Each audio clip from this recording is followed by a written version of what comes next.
Howdy everybody, and welcome to today's episode of the Debauchery Circus Campaign here on the Random Rhapsody Network. As always, we are live streaming our sessions on Twitch TV first, and then we'll be uploading the episodes to YouTube and podcast 1 week later.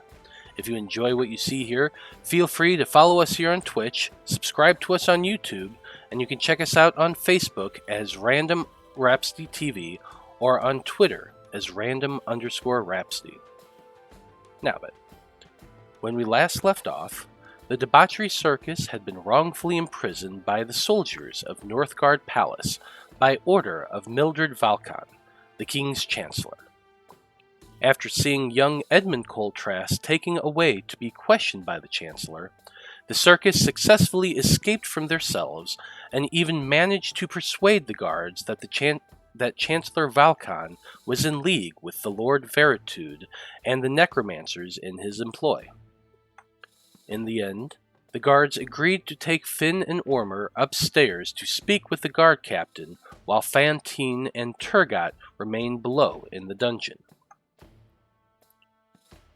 While waiting for the group to return, Fantine and Tergot got themselves into trouble once again by trying to sneak into the guard captain's office while under the watchful gaze of the soldiers.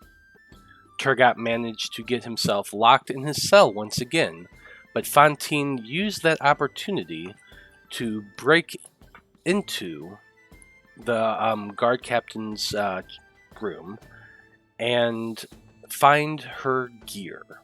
Her broom, as well as a potion.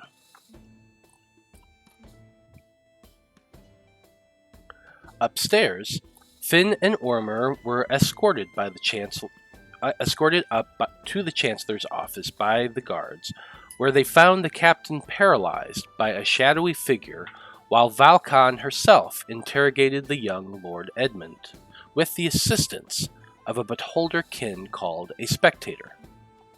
Finn and Ormr instantly moved to save their young friend and, with the assistance of the palace guards, managed to defeat both the Shadow Spirit and the Spectator.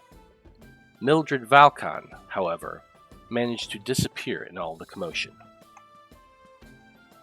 With the monsters finally defeated and the Chancellor fled, the guard captain was revived and was able to finally listen to the circus's story. The group was introduced to Allard Palestep, the master of the Magisterium, and Torek Opalmane, the head archivist of the Erudite Conclave, both of whom were advisors to the king. The two men listened to the tales of the Debauchery Circus, took careful notes on the group's adventures, and ultimately arranged for the circus to be brought before the king to once again tell their tale. As Edmund told his story to the king, you could all see the concern grow across the monarch's face, as he no doubt was starting to suspect what was going on under his very nose. In the end, the king ordered Edmund's identity to be verified by the conclave before deciding his fate. As for the Debauchery Circus, the king granted the group their freedom, but ordered them to remain in the city until Edmund's identity was verified. In punishment for their attack on the guards, the king decreed that the circus would have to perform a task for him at a later date, but did not specify what the group would be forced to do. With their freedom now granted, the circus was invited to meet with Master Palestep at the Institute Arcanum in the morning, and to have dinner with Torek Opalmane at the Erudite Conclave later that evening. And so, Debauchery Circus, you had decided to head back to the Harlequin's Giant, the inn you had saved at the previous evening. As you all wind your way through the Northamia city streets, a question comes to each of your minds. And that question is, what is the most important to your character? What is most important to your character? Health, wealth, or happiness? And Fantine, since you are the one who rolled the dice, why don't you go ahead and go first? Fantine definitely takes wealth for granted, so it would be happiness. Yeah, I can see that. I dropped out of school to be happy. Just can't stay up all night anymore. Finn, how about you? Happiness. You can survive from, foraging the land if you have to, but being happy is not something you can buy. I definitely agree with you there. Ormr, how about you? Probably health, because since Ormr's body is her weapon, she would have to keep it in top form so she can protect herself and others. Okay. Yeah, that makes sense. Tergot, how about you? Probably happiness.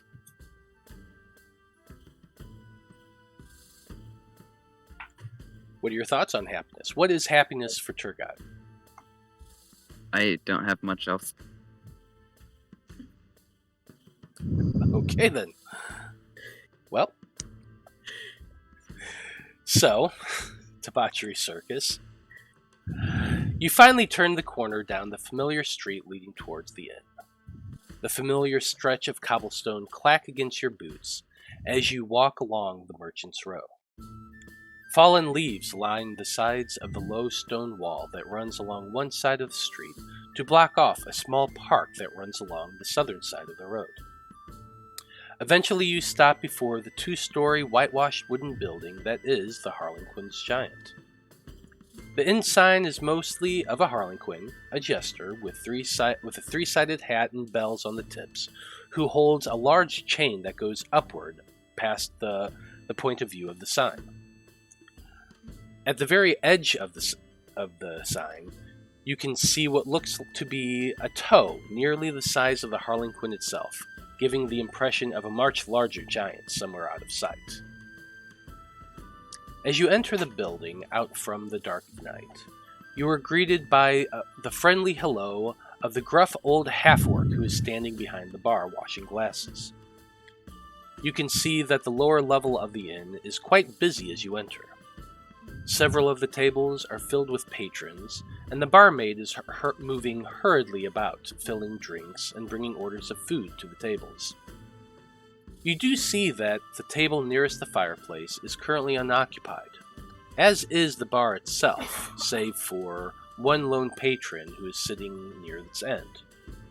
A cloaked turtle, with his hood back, who appears to be eating a plate of fish and chips.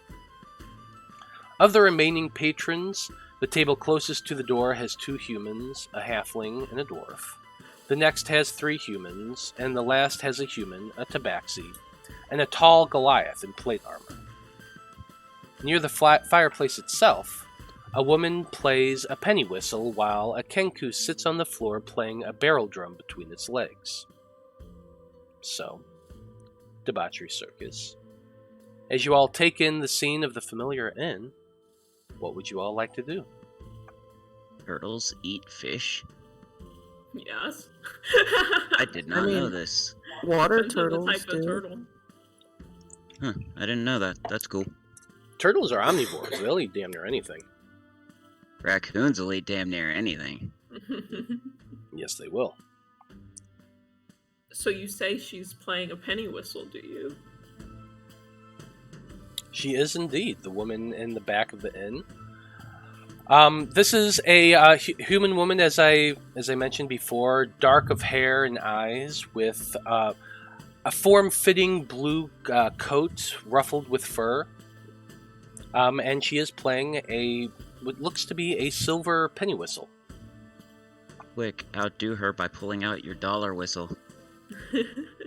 I don't have an instrument yet, but since I took a level of Bard, I'll play it as I'm just interested in music right now. So I want to go watch the show. Absolutely. So you go heading over to the table, leaving the rest of your friends standing, outside in the street, one by the door. But you go and sit down and just kind of take in for a moment the beautiful music. And I kind of chose penny whistle and drum because that's the background music you guys can hear. Yeah. A little bit, but yeah, quite nice performance. She seems to trill very highly and dances a little bit of a jig as she's playing, keeping her feet taps in time with the drum of the kenku. Eventually, the barmaid comes over and asks you what you want to drink. We also have a special today: roast boar snout with braised vegetables and potatoes. Sounds perfect. I'll take it. And an ale, please. Did I eat potatoes? Tergot, come sit down. They've got potatoes. I'd like to try and maybe see if I could strike up a conversation with that Goliath. Okay. So Tergot comes running over to the table, sits down next to Fantine, and the barmaid kind of looks at, yes, what can I get you? Just potatoes, honestly. Boar snout doesn't sound all that great, honestly, if I'm gonna be honest. So, just potatoes. Just the potatoes? Anything to drink? Do you have juice? We like, have non-alcoholic juice? we do have some cranberry juice and some grape juice. The first one.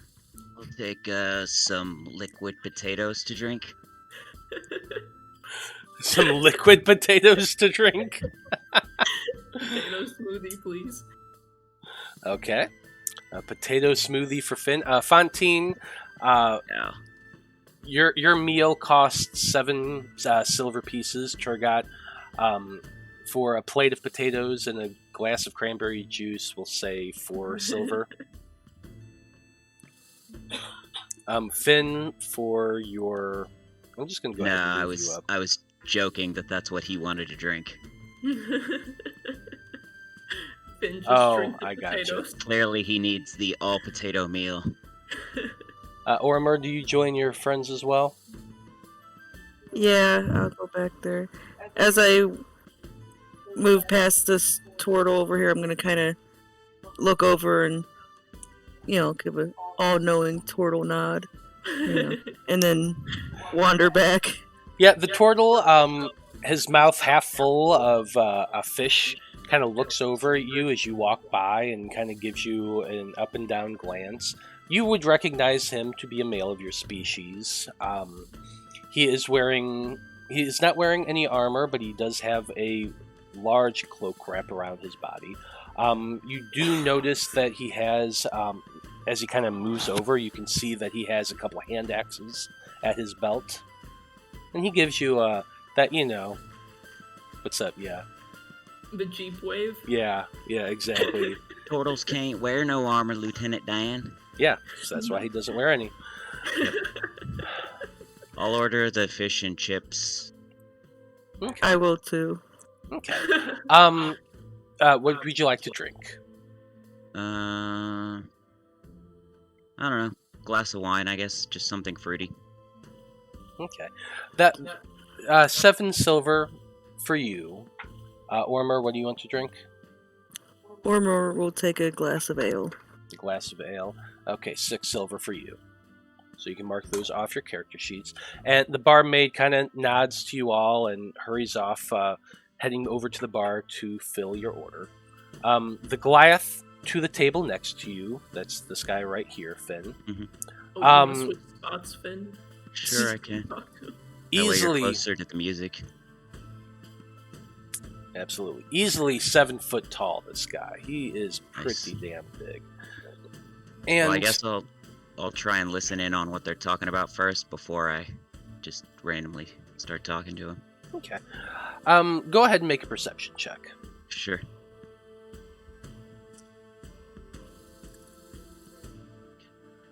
$13. They're not talking super low. They just seem to be in a bit of a jovial conversation about the latest job they just pulled. Mhm.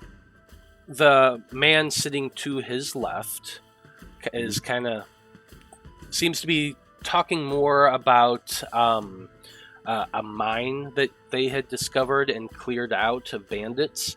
The Goliath is kind of just laughing and chortling to himself. Every so often, he'll chime in something along the lines of, and then I ripped that guy's arm off and beat him to death with it. It was great.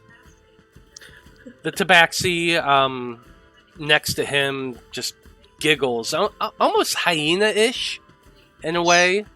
And I just noticed there's a Dragonborn there as well, who's seems to be fairly quiet, just nodding and eating a bowl of some type of noodles. But they seem to be just discussing the latest job they pulled. I guess I'll just kind of look over when there's any kind of a break in the conversation to the Goliath and say, excuse me, mister, could I bend your ear for a tick? The Goliath had been kind of taking a big swath of his mug of ale, and by this time the barmaid has returned and began putting the drinks out for each of you. Tells you that your meal will be ready in about 15-20 minutes or so. Gives you a brief anything else, loves, but hurries off before you can really answer. The Goliath puts down his mug and kind of looks over to you and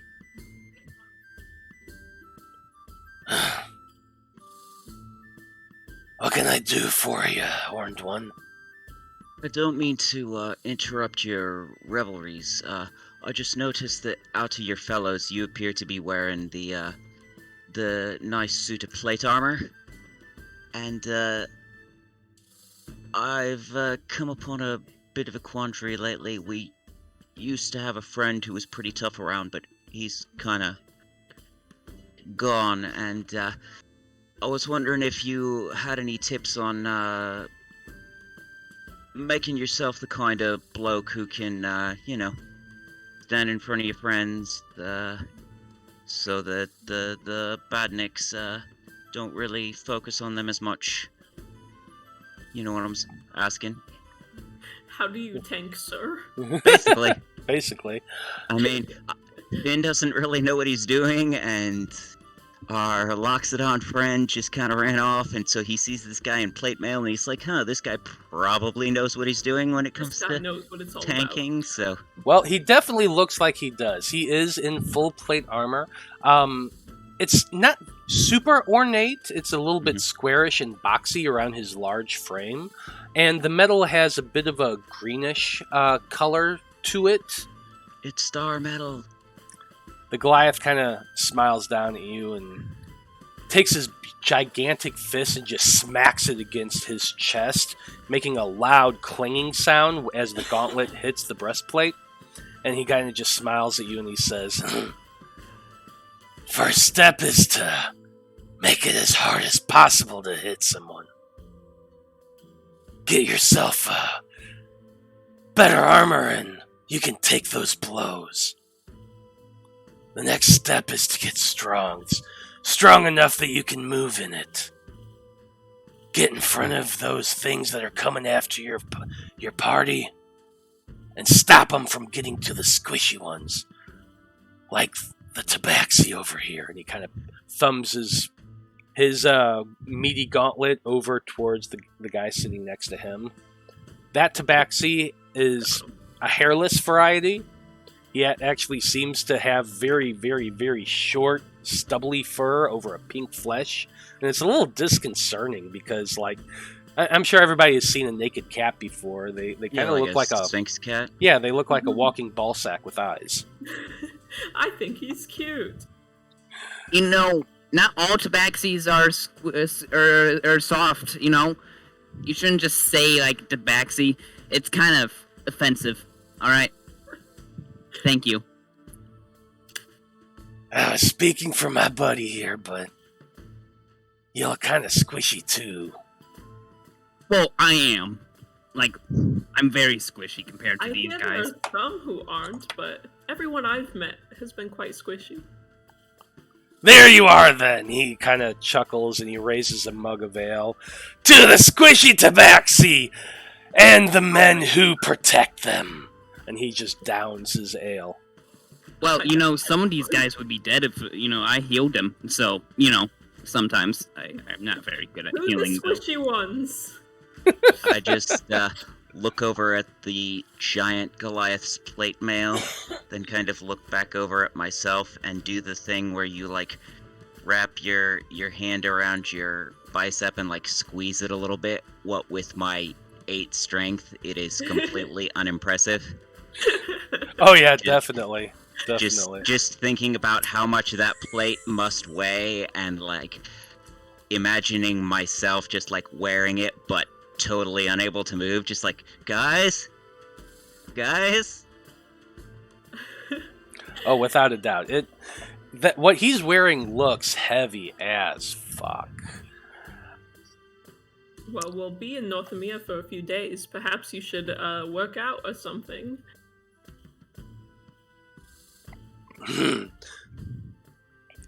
Puny horned one. Perhaps that chainmail you wear is more suited for your style. I see you have a turtle friend behind you. That right there is one who can take a punch. Maybe you should stay behind them.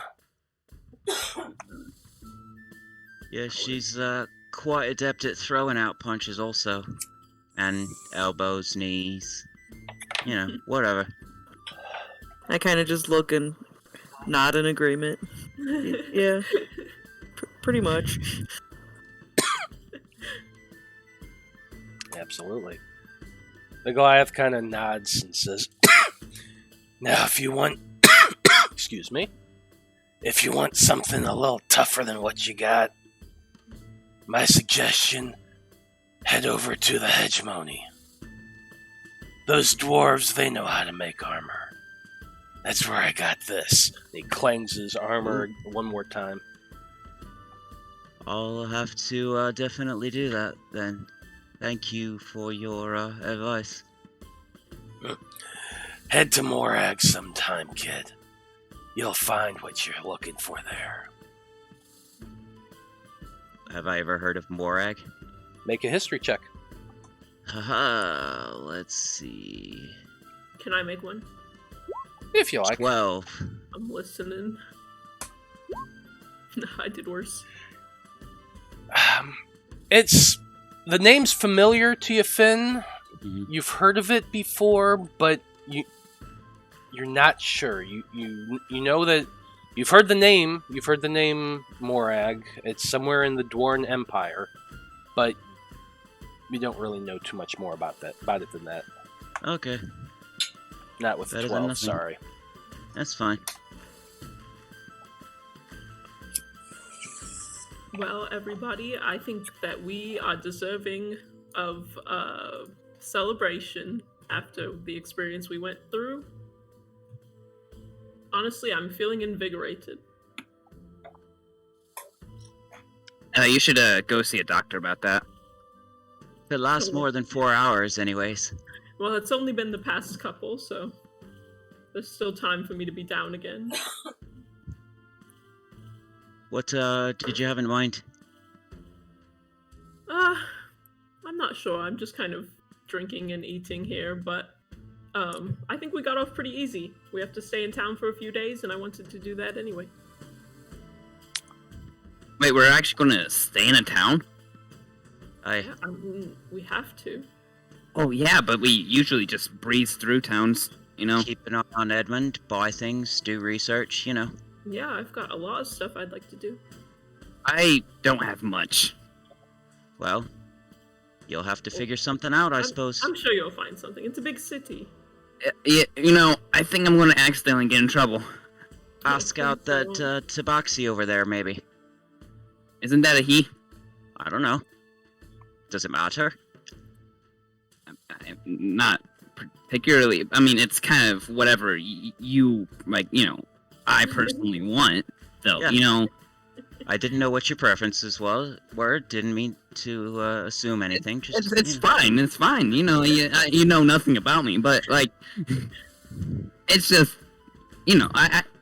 Anyway, I don't even know anything about them, so... So introduce yourself. Take it from a satyr. The only rule in love is make sure your parts can interlock without being painful. Is that so? I thought it was what's inside that counts. Yeah, you know, me inside someone else. Okay. Or them inside me. Wow. Anyway, where's that bomb made? I might go. I'm gonna go walk outside for a bit. Yeah, I think this is getting an X rating now. Your food does eventually arrive, I should mention. And Tergot, you're given a plate that is heaped with fried potatoes and mashed potatoes and a couple small little boiled potatoes as well. There's some butter, a little sour cream, some cheese on top. It looks delicious. What? Oh no my god, I baked think potatoes or potatoes au gratin? I'm in heaven right now, guys. I'm not gonna go outside, never mind.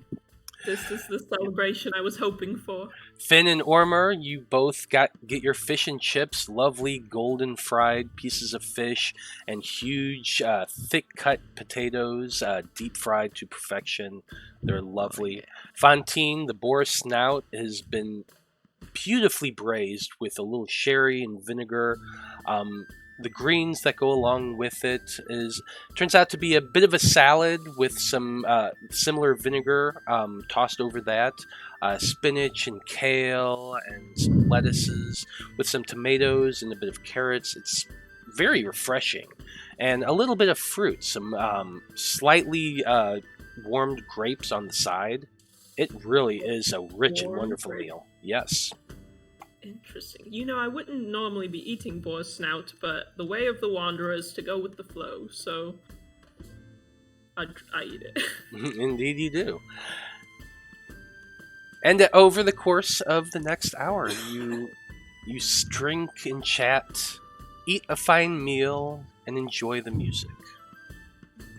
During that time, you see patrons leave and more arrive, and the chatter throughout the inn is loud and consistent. Second rounds are ordered and delivered. The night winds on, and at one point a group of 3 men arrive and find an empty spot at the bar. All 3 wear armor and carry weapons, and on their cloaks you can recognize the symbol of Balrus, the Father, the chief of the Church of the Five Pantheon. All 3 order drinks, and at one point, one of the 3, this one wearing a hood over his round, bald head, calls out, "A toast to Balrus the Father, maker of all things, including this ale here." And as he downs his drink, you hear someone call out from among the crowd, "I'm pretty sure old Ukbuk made the ale here, mate," to a smattering of laughter. Nice. I also laugh. What are they talking about? I don't know, I imagine it's probably the guy who works at the bar. Well, no, the other. I know, I understood that, but the I want to pull out my Bible. I'll Balls. tell you. Balls are I pull us. wait, no, books, please. I pull out the Bible. I wanna reference just a story regarding the father, so I can get an idea of what his vibe is. Okay. Interesting. Let me pull something up here real quick. Cause I know you said it was mostly like stories a la the real Bible. Yeah, it's what you're holding is kind of a bit of a Gutenberg's Bible. Mm-hmm. You open up the book and you kind of scan through it, and you find reference to Balrus the Father. He's the chief and eldest of the gods. He represents the alignment of good and the element of flame. And his symbol is a flame with really, really long tongues, kind of fire pointed upward. The coloration, it goes between orange and red and silver, which you can see this emblem on each of the cloaks of the 3 men at the bar. The story that you choose and kind of scan through quickly as you're drinking describes him as a creator. As the very first story kind of depicts a retelling of the creation myth. How Balrus the father looked down and found a small planetoid of unknown origin and make that he went and touched and brought the seed of life to and created the prime races of Loroupa. So It kind of like elves, humans, dwarves. yeah, the elves, humans, dwarves, orc, and halfling are considered the prime 5 races. All the other ones kind of some of them came to this land from other realms. Others kind of evolved over time, but those 5 are the 5 prime races of the continent. Okay, I'll share that with everyone. You know, that book seems kind of racist. I mean, probably. Well, it's like, you know, like, specifically those are the main races. Like, why those? I don't know. That's what the myth says. I'm not Why saying I don't believe you it. call him up and ask him? But, I don't know that that's a good idea. I don't know that I'm ready for another bar fight. We're supposed to be staying out of trouble. Wait, I thought you were talking about the god, not the. I Whoever. was. Yeah, Oh, I was okay. saying I you thought should you call were him up talking- and ask him. yeah. You could just ask the god, and well, I mean, I don't know. How do gods work? I think No you have idea. to pray. As you guys are kind of discussing that and talking a little bit about the gods, you see the man with the hood up over his head kind of walk through the bar a little bit and eventually make his way towards your table. Fantine, this might be it. I definitely put this book away.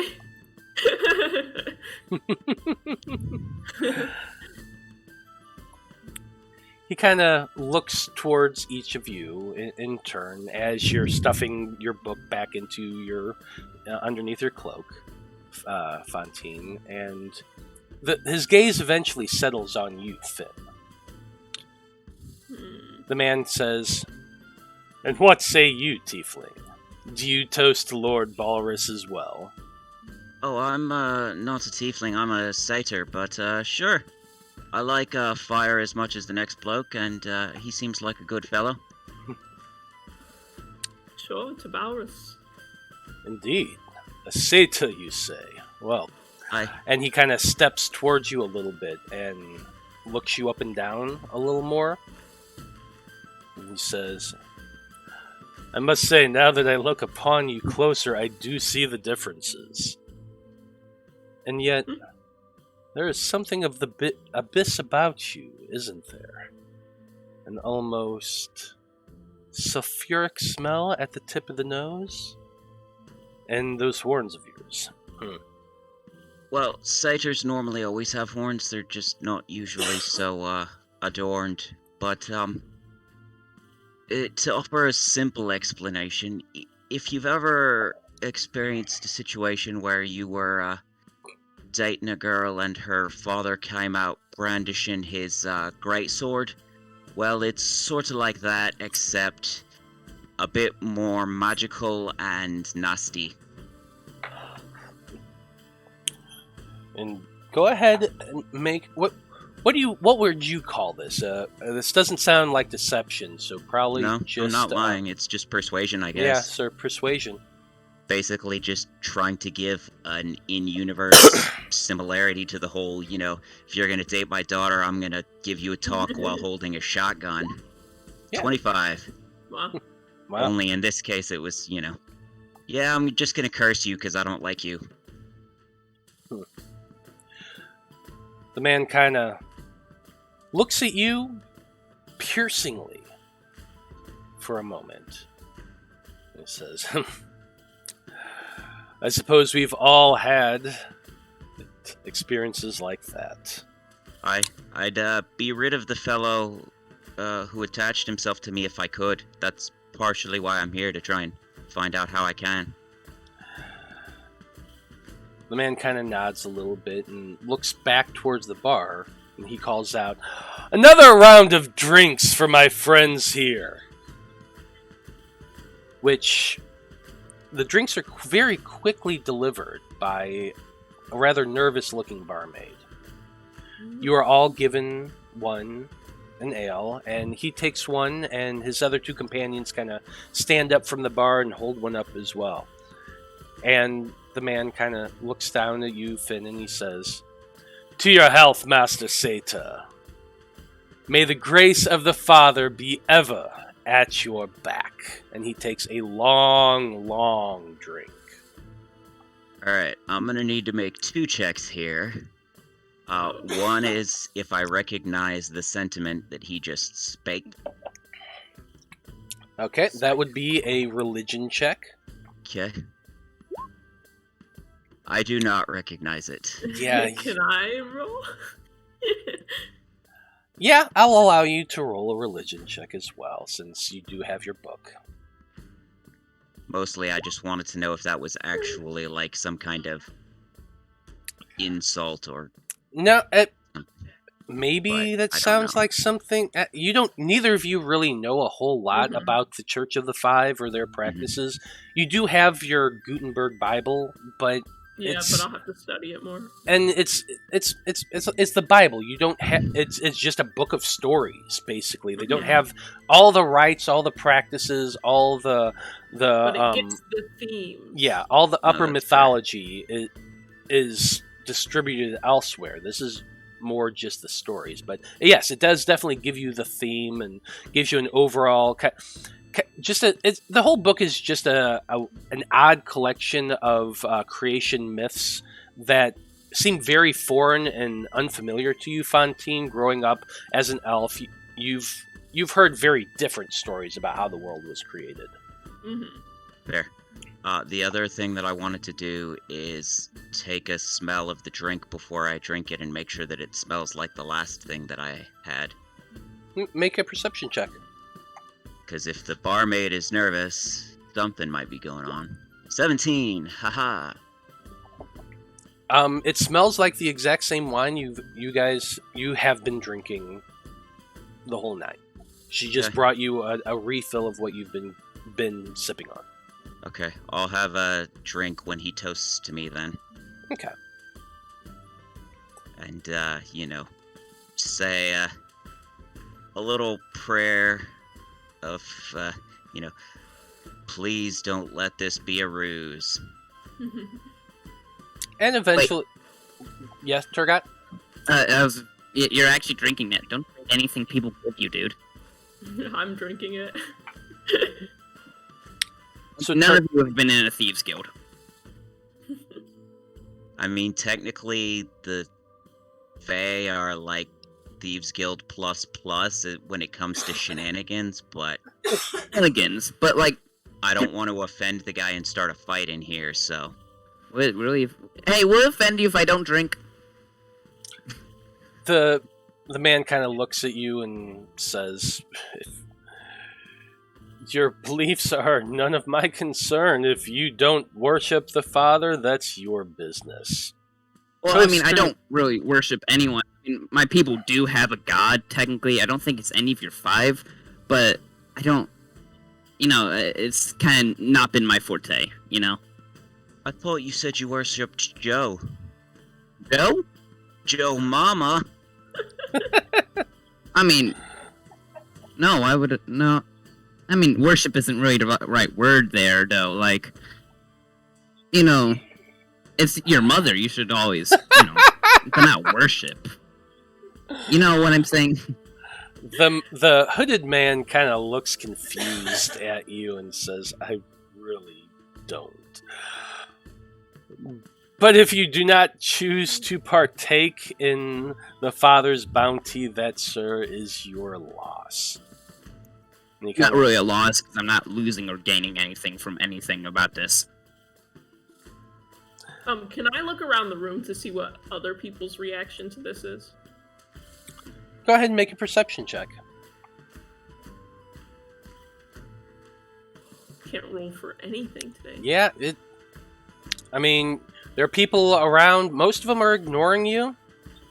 Some may be looking at you with interest, but you don't really get any sort of sense of anything. What time is it? Finn would know, and it's probably around 10:30 at this point. I finish my drink and I say, well, I'm going to get an early night. And I'm gonna go. We have a room, right? If not, I get one. Yeah, I don't think you guys. I honestly, I can't remember if you guys took another night or not. So we'll just say yes. You do have one more night here at the inn. If you want to pay for more beyond tonight, you should, but you do. Anyway, the cloaked man does eventually walk off and spend some time talking to another table, a couple tables down from you. He's joined by one of his companions, while the other seems to be sitting at the bar, just chatting away with the turtle.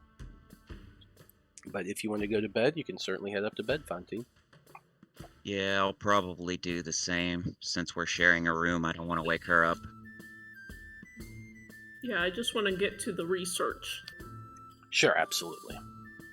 More importantly, gonna- I don't want to be alone in case something bad was in that drink. Yeah, I'm gonna go ahead and head to bed as well. So I do seem to remember you guys had 2 rooms the previous night. So you probably have the same thing, 2 rooms. Who's bedding up with whom? I'm with Fantine. Mm-hmm. Okay. I guess that's me and Tergot together. Okay. So you for simplicity's sake, is there anything anybody else wishes to do this evening, or is everybody just heading off to bed? Seems we good. Nope, perfect. Then you all head up to your respective rooms, bed down, and have a good night's rest. You wake up bright and early the next morning, come down to the lower level of the inn, and have a simple breakfast. Take 2 silver off your character sheets for breakfast, and that's probably fine. Simple breakfast of potatoes and eggs and bacon and toast are provided, along with ale or freshly squeezed orange juice. And you guys all have time to prepare for your day. So, what specifically are you wanting to accomplish today? Remind me, I don't remember if I managed to do this or not. Did I have last session an hour in which to resummon Barnabas? Wait, no, I didn't have the ingredients. You didn't That's have the what it was. ingredients. Correct. Never mind. Then I guess Also, research. Finn, Yes. I'm going to ask you. We had talked privately about you with doing your ritual caster feat. Yes. Now that's something that you are going to have to spend some time working on. That's fine. With those books, so we can go ahead and say that you did start your research last night before you went to bed for a bit. Sure. So it's you do take out the books that you had found in the necromancer's study and begin going through the books, studying these each night for the next week or so. Sure. You doing the component work, there is going to be a material cost, but you estimate you can probably find, let's see how many. There's 5. You find 5 ritual spells within the spell books. I'm just going to say over the course of the next week that you spend working on these, and at the end of that time period, you will have your ritual spells. What are the rituals? You'll find out as you work on them. Part of this project that you're doing to change your feats is going to be you studying each day, deciphering the spells, and working them into your new ritual book that you'll be able to perform. That's fine. Then the two things that I have for today is going to research my curse and then going shopping. And the two things that I would be shopping for is ingredients to resummon Barnabas and talking to the dwarves about armor. Okay, so you're looking for a dwarven armor smith. Yes. Gotcha. Because that guy was like, hey, you should go talk to the dwarves. And he didn't specify, so I assumed he meant here. May he not said be the here. hegemony. Well, he Yeah. did give you a specific place. Oh, wait, the hegemony is a place. Yeah, the hegemony, the dwarven hegemony, is the impolite name for the Dawan Empire. Oh, okay. Well, then I guess I'll see if there's, like, a dwarven armorsmith here. If not, I'll just talk to the regular armorsmith and see what he can tell me. Okay, yeah, that's no problem. So that's what you're wanting to do today. Yeah. I will remind you guys, Finn, you would know this, that you do have an appointment at 10 o'clock to meet with the head wizard of the Institute Arcanum. Mm-hmm. So we're gonna go to the Institute and the Conclave, and I also want to shop just for the flute, but I don't care if that's really on screen or not. Yeah, I'm gonna try to resolve some of these really quickly for you guys. Mm-hmm. Sure. Just so we can move on and not take Yeah. too many sessions. But so we can Totally do that. okay with that. Yep. Tergot, is there anything you're wanting to accomplish other, because you have your meeting in the morning with the Magisterium, you have your dinner with the Conclave. Between those times, before those times, it's entirely up to you what you guys want to accomplish. So you can go shopping in the morning, and we'll do that quick, then go to the Institute to speak with the wizard, and then do whatever you want in the meantime, and then head to the Conclave for dinner. Or it's entirely up to you. I'm just kind of giving you your options. I think that's a good plan. Go get all our shopping done first thing, and then do our stuff. Okay. So, Tergot, is there anything you're wanting to accomplish today? Nothing that I can really think of. Okay. What about you, Ormr? No, I just want to maybe ask at the Conclave about monk masters and see if I can find any that can help me further my monk skills.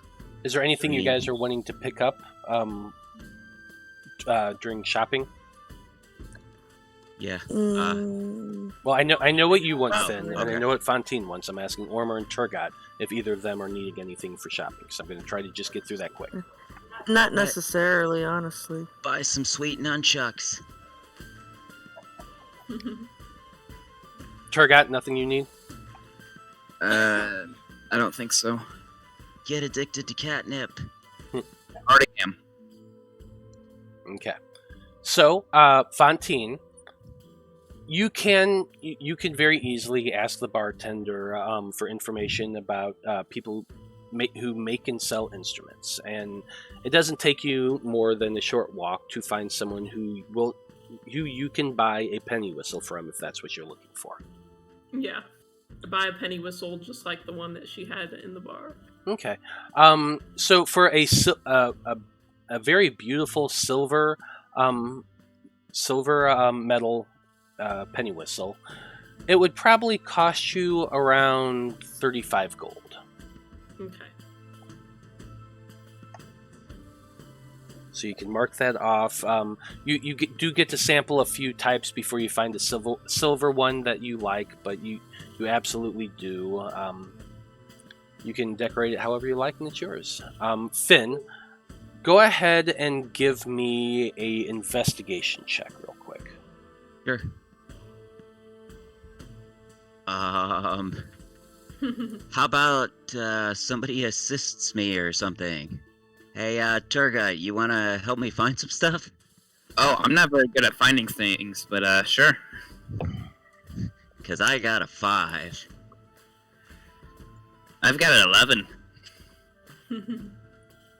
So you do ask around for a little bit, and there are a couple dwarven blacksmiths in North Emia. You do not find any that sell adamant armor, which is what the Goliath was wearing. Oh, that's cool. I didn't know.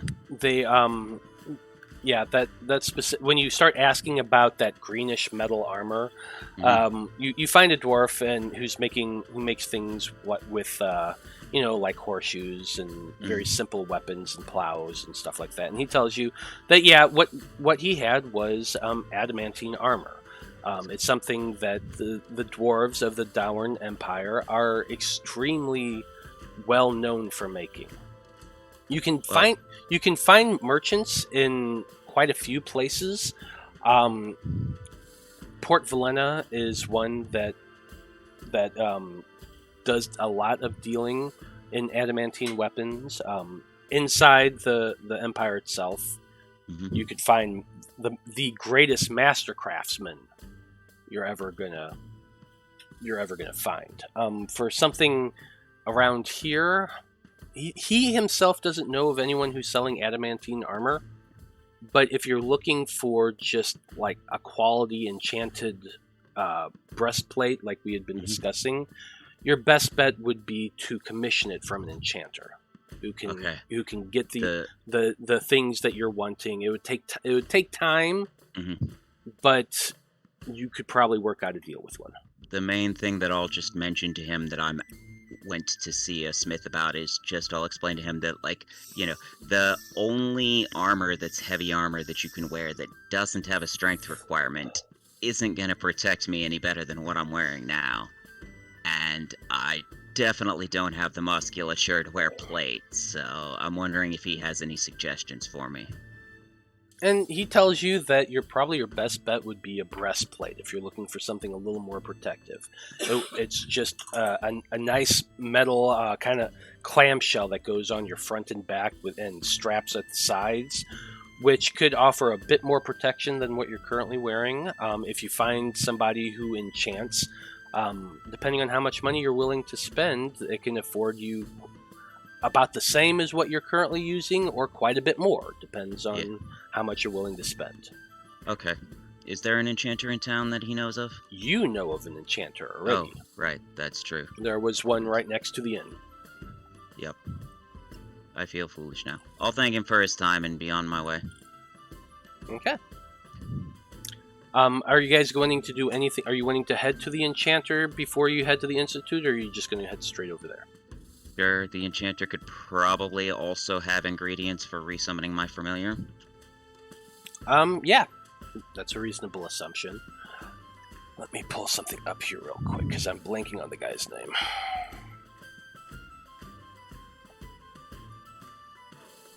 It is 10 gold pieces worth of charcoal, incense, and herbs that must be consumed by fire in a brass brazier.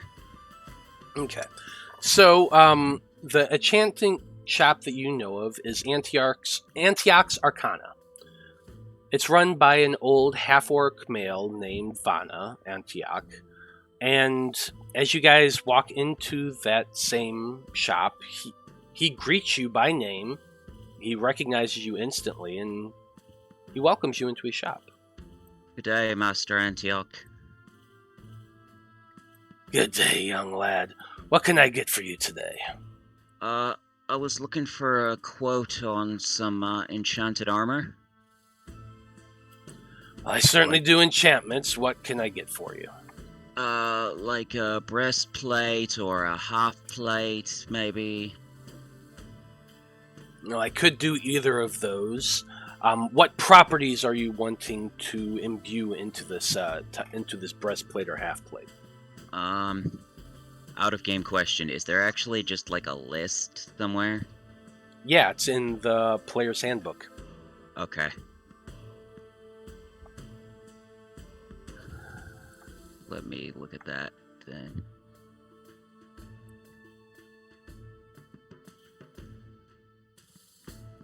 What chapter in the player's handbook? Fuck, I don't remember. Okay, that's fine. Do not worry about it.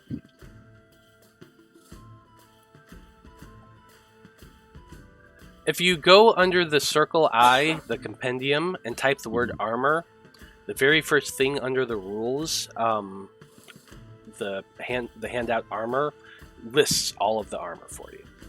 Okay. No, I know about the armor. I was talking about what enchantments you could put on. Oh, what enchantments? Yes. Yeah, that's a bit different. That's in the Dungeon Master's Guide. There's a lot of them. Okay. There's a simple +1 bonus to armor cost what I told you before in chat. Beyond that, it just increases incrementally. There's I guess I'd mostly just be asking about defensive stuff. Like, I'm trying to... Sorry, I know that's not... yeah, I mean, I would have... This is...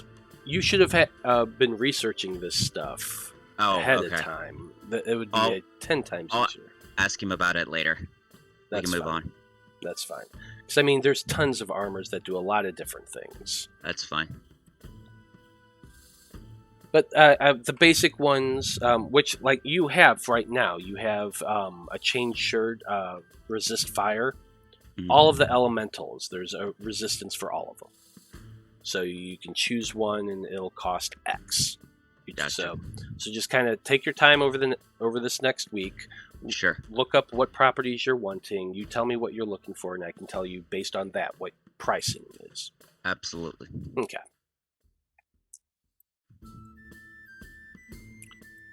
So heading to the Institute now?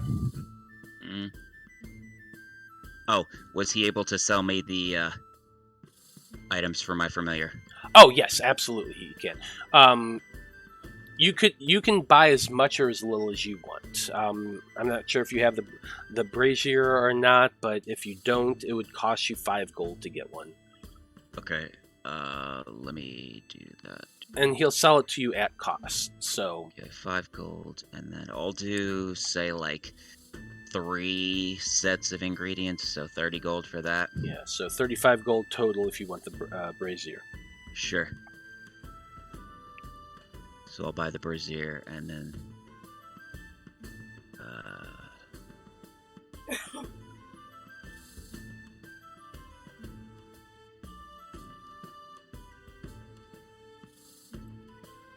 familiar summoning components. I'll do 3 of those. Yeah, that's... okay, cool. Moving on. Okay. So, yes, you buy all that stuff. You can easily once you decide what armor you're wanting to commission, let me know, and we'll work out a time that it'll take from there. So, if nobody else has anything else you want to do, you all set out for the Twisting Spires, the tall tower located towards the southern side of the city that houses the Institute Arcanum, the magic college here in North Emia. You've passed the massive structure before as you journey through the city, and even if you hadn't, it would be next to impossible to miss. As you all approach the tall iron fence that surrounds the Institute grounds, you can't help but notice the tower's similarity to a unicorn horn. The tower looks to be made of 3 circular spires connected in a clover-like shape that twists around and as it climbs high up into the sky. As you gaze upwards, the top of the spire is somewhat hidden in the clouds, and it's impossible to judge just how high this tower truly is. You're stopped by guards clad in breastplate and robes, each wielding a long spear at the entrance to the Institute grounds. You had seen these guards letting quite a few other individuals pass without issue, but you also realized that those had been wearing robes similar to the guards, though lacking in the armor. Students, you assume. You give the guards your names and tell them you're here to see Master Palestep, and once the guards check your names from a scroll of parchment one of them is carrying, you are all permitted to enter the grounds. The trek down the twisting spire takes a few minutes, and it allows you all to enjoy the peace and tranquility of the college grounds. The grounds themselves are extremely large, and you can see outdoor classrooms, target ranges, dueling circles, and cozy gardens as you make your way across. Eventually you arrive at the spire and enter the great tower through a set of ornately carved double doors, made from some sort of white grain lumber. Inside the Institute, which I'm going to go ahead and move you to now. Oh, you're already there. Inside the Institute, you can see... Let's see, I lost my spot. Sorry about that. Inside the Institute, you find yourselves in a small waiting room of brightly polished granite. The walls, floor, and ceiling all seem to sparkle in the candlelight, giving the room a strange and ethereal feel to it. To your immediate right, you can see a couple of benches along the side walls, as well as some end tables with lamps. To your left, you can see a small gray-fur tabaxi woman in pale lavender robes perched atop a high stool behind a desk. She seems to be deeply engrossed in the book held open before her, but her head rises as you all approach. "Can I help you?" she politely asks. We've got an appointment. "And with whom?" Frick, what was his name? Literally just said it. I know. Yeah, Wrote it Gray something. Keen mind. You know what's great about a keen mind is if you write down notes, your keen mind always remembers. Is it Allard? No, Allard? Is that the other one? I think so. Yeah, it is. It's Allard Palestep. Yeah. Oh. Yeah. Got him. We're here to see Allard Palestep. We have an appointment. The tabaxi looks down at a sheet of paper sitting next to her book, kind of runs her fingers along it, looks up and says, Oh, yes, he's expecting you. One moment, please." And she gets up and walks over to the door right behind her.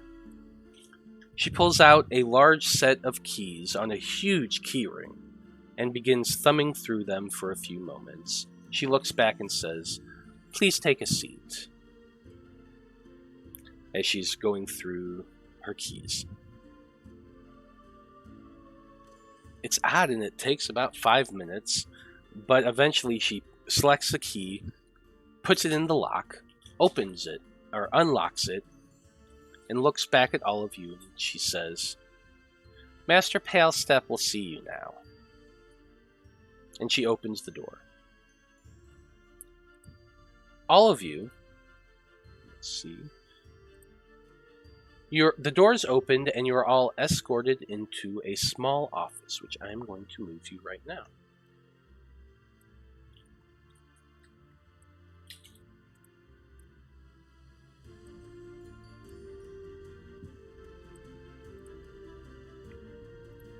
You are all escorted into a small office just behind the reception desk.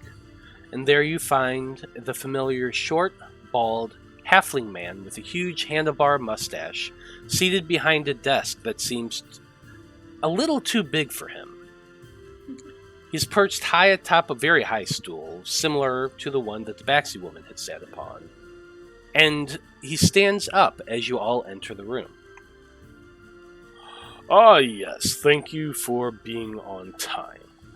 I hope you find the Institute Arcanum to your liking." Yes, you have beautiful grounds. We haven't really seen much of it, so we can't really say whether we like it or not yet. I suppose you're right. Tergot, I believe that was your name? I have been called Tergot, yeah. Because it's my name. Okay, then. Tergot will do, I suppose. And he kind of looks back to the receptionist who's standing in the door, and he asks her to bring tea for everyone before he sits down atop his stool. A few moments later, the tabaxi returns with a tall tea tray filled with 5 teacups and a teapot, which she places down on the desk.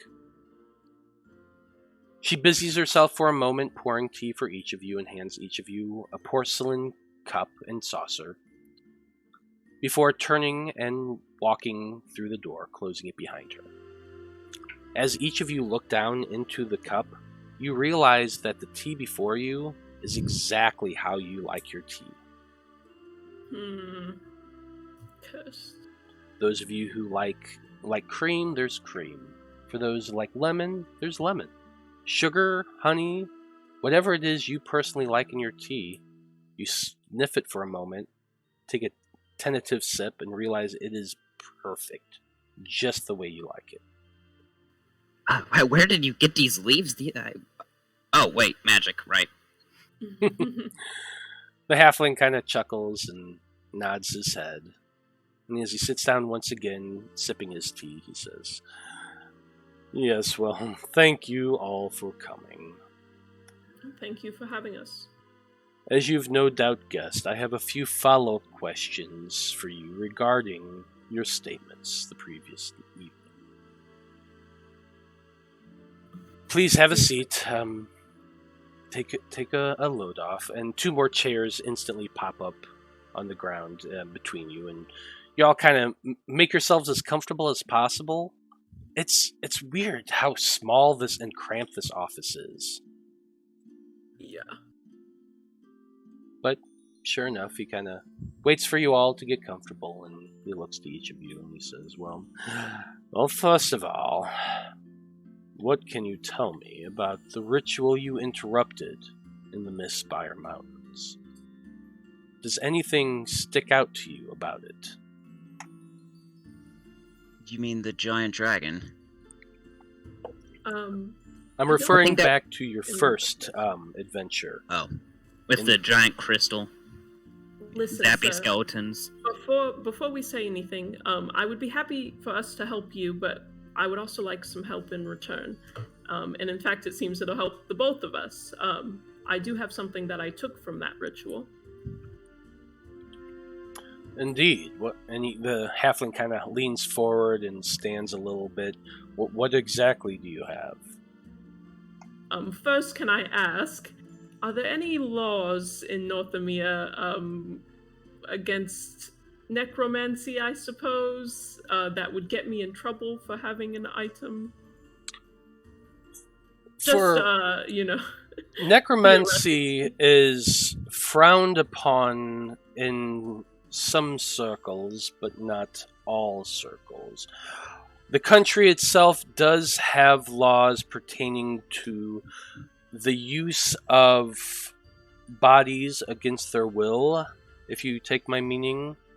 I understand. Oh, no. The study of the magics themselves relate very keenly to healing magics.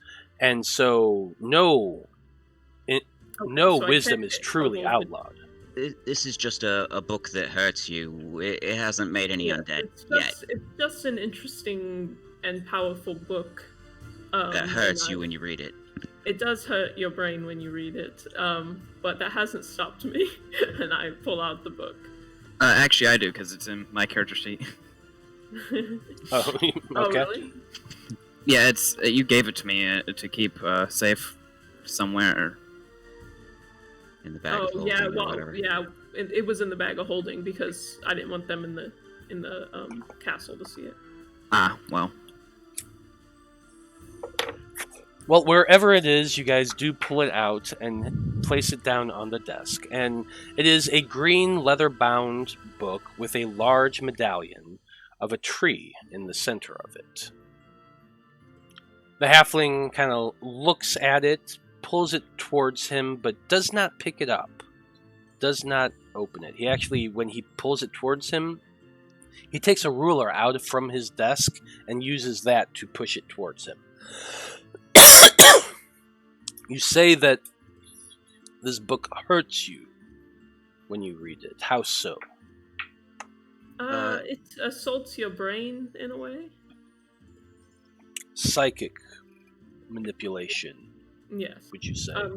They were referencing this book to perform the ritual. And the only other thing that I remember is that there was a strange aberration with them.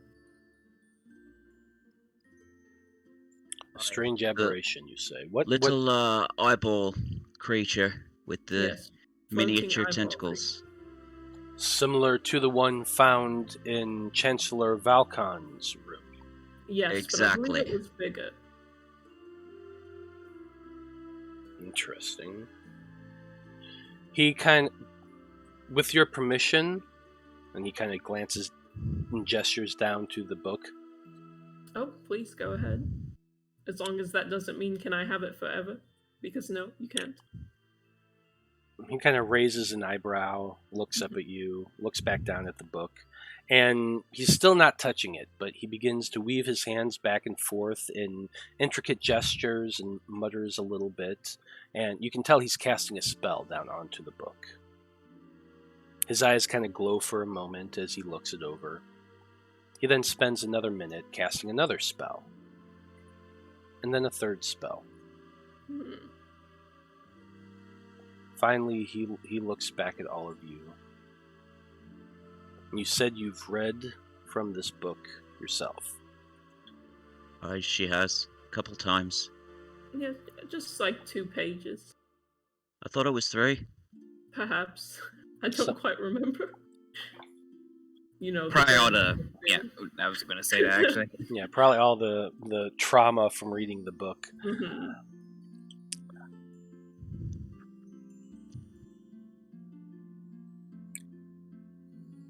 He kind of looks down at it once more, looks back at all of you. And he kind of strokes his chin thoughtfully for a moment. Finn, you go ahead and make an insight check, somebody. Sure. I'm hecking gonna make one. 24.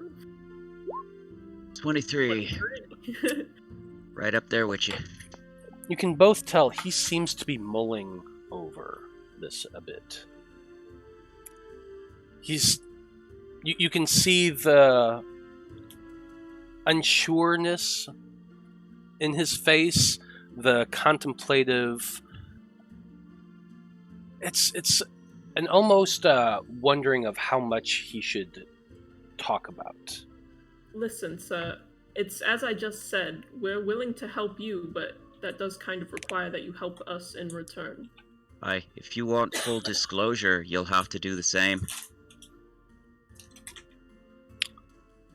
Finally, he looks back at you and he says thoughtfully, "What do you know about the cult of the Dreamer?" I've heard Something it come about up once or twice.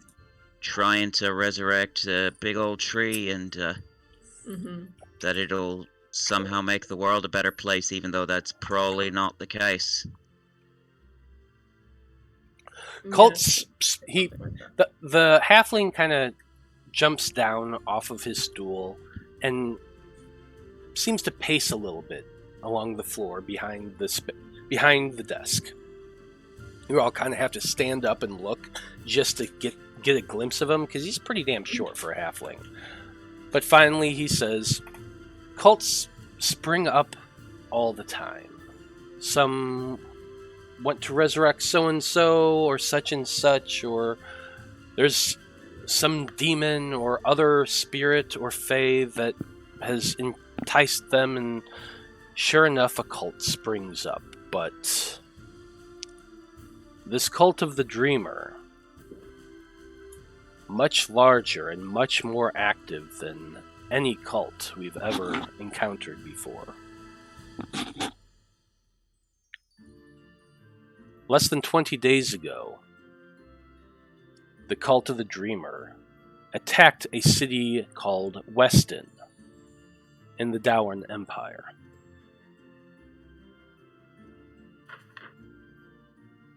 Our spies, mostly from the Conclave, and a rare chance that they work with us, have revealed that this cult found something called a dream root. and had taken it from the town of Weston. This cult then went south into the Margarden Federation, where we believe it is currently in the keep of Rani Vika. Though some reports suggest that they are traveling further to the west. We're not sure if they're heading towards Ilmithica or here to Radagast, but the symbol on this book here is the symbol of the Dreamer. And he kind of points down to that tree. He picks up his quill and dips a bit of ink out of the ink pot, and then he draws right there onto the medallion, in the center of the trunk, an eye, but a sideways eye, an oval with its points going north and south of the book. He then draws a cat eye slit for a pupil into the center of the eye, and he taps it with his feather, and he says, "This symbol was found on medallions owned by the Cult of the Dreamer. This book you found may be a part of this cult, possibly an offshoot. Unfortunately, from what you describe and from what I've been able to ascertain through my spell work, this book is cursed. As you say, anyone who reads it will experience severe, severe pain. And I believe reading this book from cover to cover will either curse you or drive you mad. I, for one, have no interest in even opening this book without placing it within several layers of wards. Right, better to be destroyed than, Is there no way that we can glean information from this book, in a way that is helpful for us to defeat this cult? I mean, it would give us an insight into their plans, wouldn't it? Maybe not. It could. And we certainly have the resources here to do it.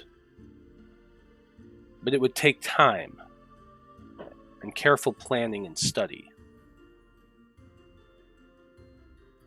If you are willing, I would like to take this book into our possession and begin running tests on it.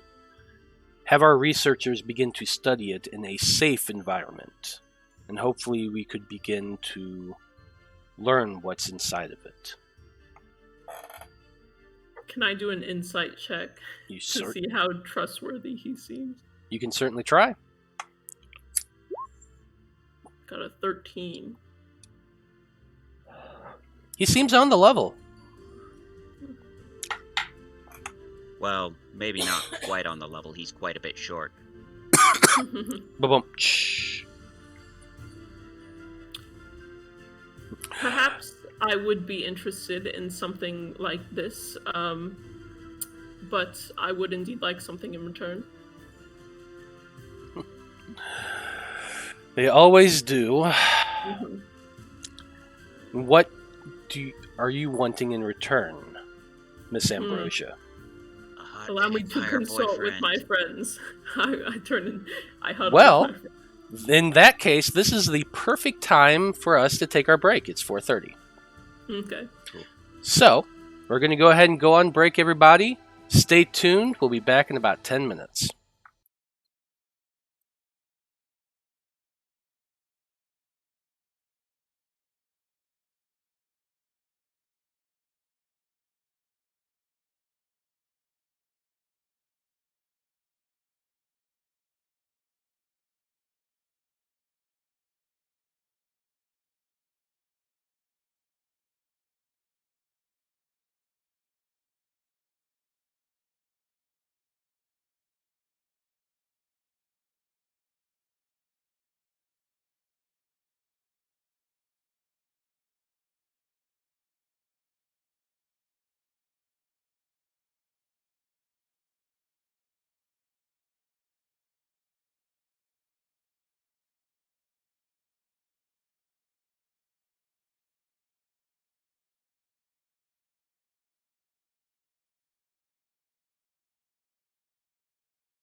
Howdy, everybody. We are back. When we last left off, the Debauchery Circus was speaking with the head of the Institute Arcanum, Master Palestep, who has requested that the group leave the book that they had found from the Cult of the Dreamer way back in the beginning of their adventures. The group kind of huddled into a corner, put their heads together, and discussed what they could ask for in return. So, picking up where we left off, Debauchery Circus, what are you wanting? I would like to turn back to him, and I say, I would hope that this would be more than just a one-time thing. I'm hoping that this can be the start of a relationship between our little group here, our circus as we call us, and your magisterium. You see, we've been kind of sucked into this whole Cult of the Dreamer thing, whether we wanted to or not, and I have a feeling we're going to see it through to the end, and we're going to need some help. Well, allowing us to research this book would certainly go a long way into earning our help. But what specifically do you have in mind? Well, I've got a bit of a curse I could use some magical insight on. Yeah, perhaps now it's just a trade of one thing for another, but I'm hoping that it will be the start of a relationship. The halfling kind of sits himself back in his stool and rearranges himself a bit and kind of gives you a piercing look, Finn. He says, "Tell me about this curse. Did you acquire it through this book here?" No, not at all. Totally unrelated. So, there was a person who wanted my soul, and so he sent a beautiful lady to try and coerce me into making a deal with him, as it were, for fame and fortune. And when I told her that I was very much interested in talking with her, but that I was just happy with the way that my career was progressing, she decided to stick around to see if she could convince me to close the deal. And she didn't, but I convinced her to fall in love with me instead. And her boss didn't really like that and attempted to retaliate by kidnapping her and hurting me, but as I'm a fae, it didn't really work quite the way he intended and sort of connected us.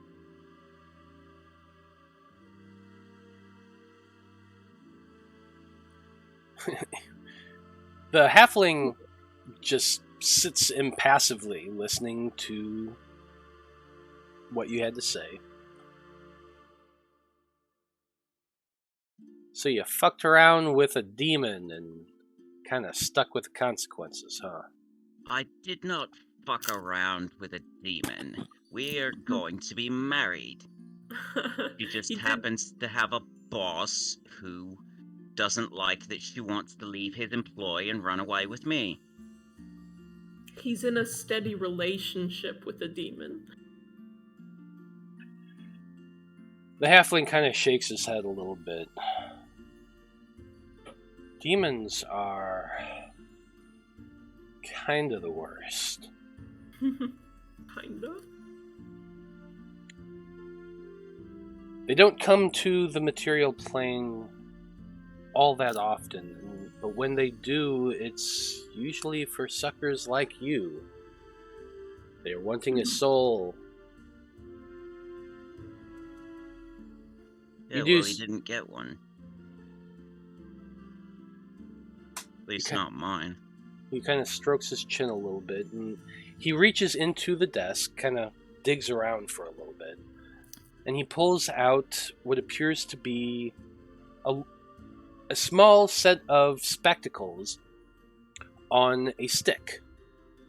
Kind of like opera glasses a little bit, but without the binoculars. Yeah. Imagine something like that.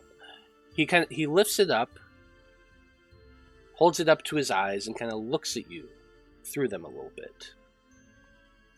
He scrolls his hand along the edge, and you watch as the lenses change colors. From blue to green to red to purple to black to white. I will kneel down if he needs a better view of my horns. Oh, he actually climbs up onto the desk in front of you, and is kind of standing there, looking you up and down. You do seem to have something of a tether attached to you. Aye, unwillingly, as it were. When I first met you, I wasn't sure if you were a satyr or some type of hybrid between that and a tiefling. You probably get that a lot with those horns, the way they glow. Aye. You also, all four of you, seem to have some crystals attached to your bodies. And as I'm looking... close with that, sir? He kind of turns and looks to you with those glasses, and they've switched to a light blue at this point. And he just kind of looks you up and down, and he says, all four of you have a tether to one another, connecting these blue points on your bodies that I can see through with these glasses. There's another line, another tether that extends outwards and disappears after a while. I'm assuming there's a fifth member of your little group out there? There was, till he left. Yes. Sodded off and left us alone. Nary a word. I start crying. Wasn't even over a Sheila, neither. He puts the glasses down a bit again. He kind of stands on the desk looking at each of you. I think I know where you can begin, at least. I have a researcher here, something of an expert on demonology and that sort of thing. A conjurer, you know the type. But he might be able to help you a little bit with at least this abyssal tether you have attached to you, Mr. Varra. Be nice. He jumps down off of the table and walks over to the door. And he kind of opens it. I heard you have a dinner with the conclave, but we have time. Follow me. Right. All right.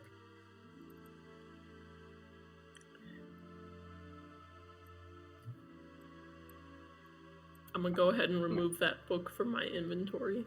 Okay. He leaves it where it is. Mm-hmm. There on the table. What he does do is he takes you back out into the hall, or into the waiting room, where you see the Tabaxi once more. He looks at her and he says, "I've got this. Just go back to your work." He gets a set of keys from his robes, fumbles through it for a few seconds, puts it in the lock to the north door, and up there. And after unlocking it, opens to reveal a long hallway. This he guides you through till he reaches another door. This is unlocked as well, in a similar style. And you're led through a series of more hallways, one after another, till you come to another door that he is forced to unlock. But as this happens and you're kind of getting used to the routine, you begin to realize that although you keep going from door to door, room to room, the architecture in each is vastly different. It goes from granite room to marble room to dark, smelly, musty stone, and back again to marble in rapid succession, as though while you're going in this, it seems like you're going in a straight line. You get the sense that you're going through different parts of the tower completely. Mm. You're led through several more doors. God. Until eventually, you are brought into one last hallway and to a door. This the halfling walks over and knocks on before opening. And as the door opens, you see an extremely tall Goliath of a man, draped in very pale periwinkle blue robes, leaning over a table, who looks up at you all as the door opens. You all step inside a large work chamber, and the first thing you notice is that on the floor there's a huge glowing runic symbol, all in green glowing light, filling up most of the chamber. Along the walls, you see several tables filled with various magical implements, another arcane symbol on one of the tables, various papers and writings, and a huge drafting desk in one corner. The Goliath looks over at all of you, and he walks towards the halfling, who meets them, and he says, "Master Palestep, I wasn't expecting you this evening. What can I do for you?" And for a few moments, the halfling and Goliath kind of talk for a little bit as the halfling explains why they are here, and why you, in particular, Finn, would be interested in meeting him. Finally, the Goliath kind of pushes past the halfling and walks straight up to you, Finn, and he looks you up and down, and he says, "So I hear you have a connection to a demon." Aye. The halfling says, "I'm going to leave these individuals in your capable hands, Master Rune Nash. Once you have completed your talk, please escort them out. If you have any other questions for me, feel free to make an appointment, but if you'll excuse me, I do have other things to attend to in my day." Thank you. The halfling eventually moves on, and you are left with this Goliath. So he is a Goliath. He is. Okay. Just making sure. You said Goliath of a man. That can be like an actual Goliath or just a dude who's really big? No, he's legit a Goliath. He is 7 foot tall Goliath in pale blue robes, his head completely shaved, and the traditional tribal tattoos all over his face. He seems soft-spoken in a way for a Goliath, and he kind of smiles down at you, very interested, as you recount once again what had happened and how you got kind of entangled in all this stuff. Magical STD, as it were.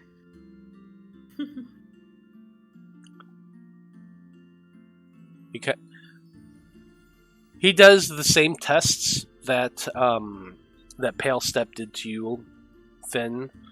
And you guys spend the better part of an hour as he kind of casts one spell after another on you. He kind of explains what he's doing. He's testing the magical aura of you have and the connection between you and your patron.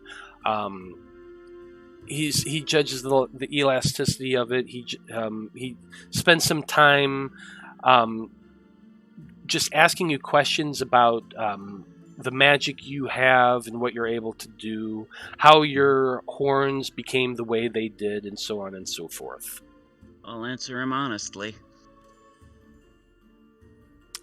Eventually, after an hour or so of this, he stops and he asks, "So what exactly are you hoping for?" Well, I'm trying to save me girl and get unattached from Mr. Squicky.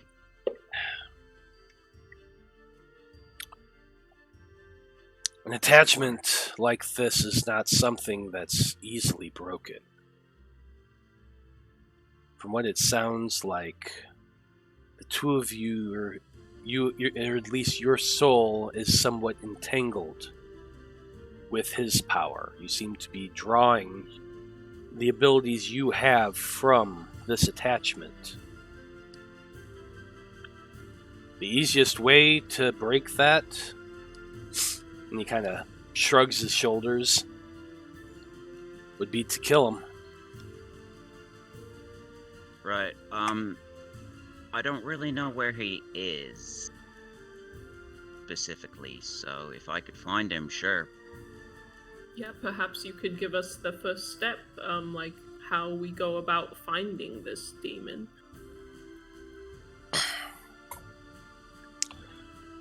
Well, the easiest way to find a demon is to ask another demon. Do you know the name of the one you're attached to? Aye. Her name's Kaylin. That's the demon you're attached to, or the succubus? No, that's my lady. Her boss is the one I'm Yes, do you stuck know... with. To know a demon's true name is to give you a bit of power over them. Not sure if she would have told me or not. Probably not. Okay. That sort of thing is pretty well guarded unless you manage to do unless you purposely tried to talk her into telling you No. and made an effort of it. She probably wouldn't have just offered that information. Then no. I don't know it, sadly.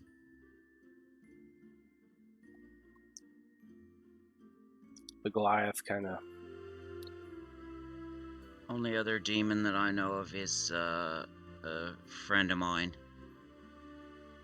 But he's not here right now. Got more demon friends? Oh, I was just talking about Barnabas. She, I see. my lady sent him to help me out. He's a little imp fellow. The Goliath kind of nods a little bit.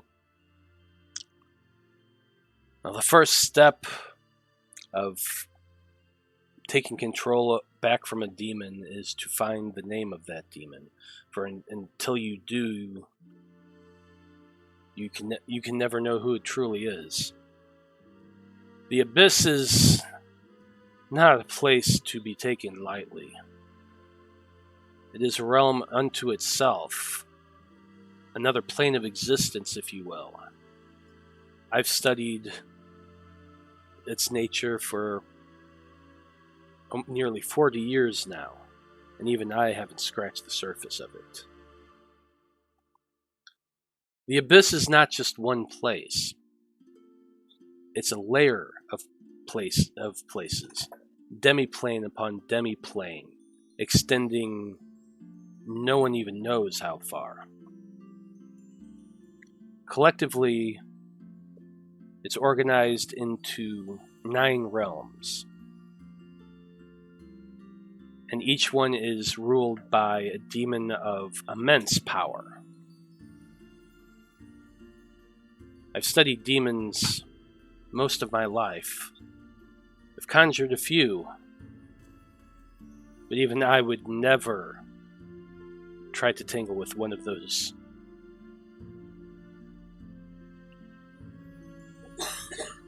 As for you, you have a connection and you have power, but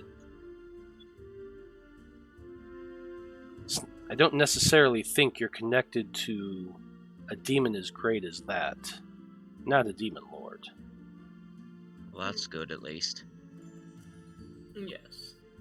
But you never know. The thing about demons is they're always in battle with one another, always vying for more power over their realms. A lieutenant of yesterday could be a general of tomorrow, could be a lord the next. Or things could stay the same for the next 1,000 years. Who the hell knows? But if you want to be free from that thing, you'll have to know more about it. Aye. So how do I do that? As I said, ask a demon. Right. He kind of chuckles. You willing to summon any demons in here today? The last time I did that in here... The last time I did that in here, Master Palestep was not happy. Well, if you ever want to go out and summon some demons, here's where we're staying. I write down the name of the inn. We should probably go outside when we summon it, though. Like outside of town. Yeah, like a nice spot in the woods or underneath a bridge or... Oh.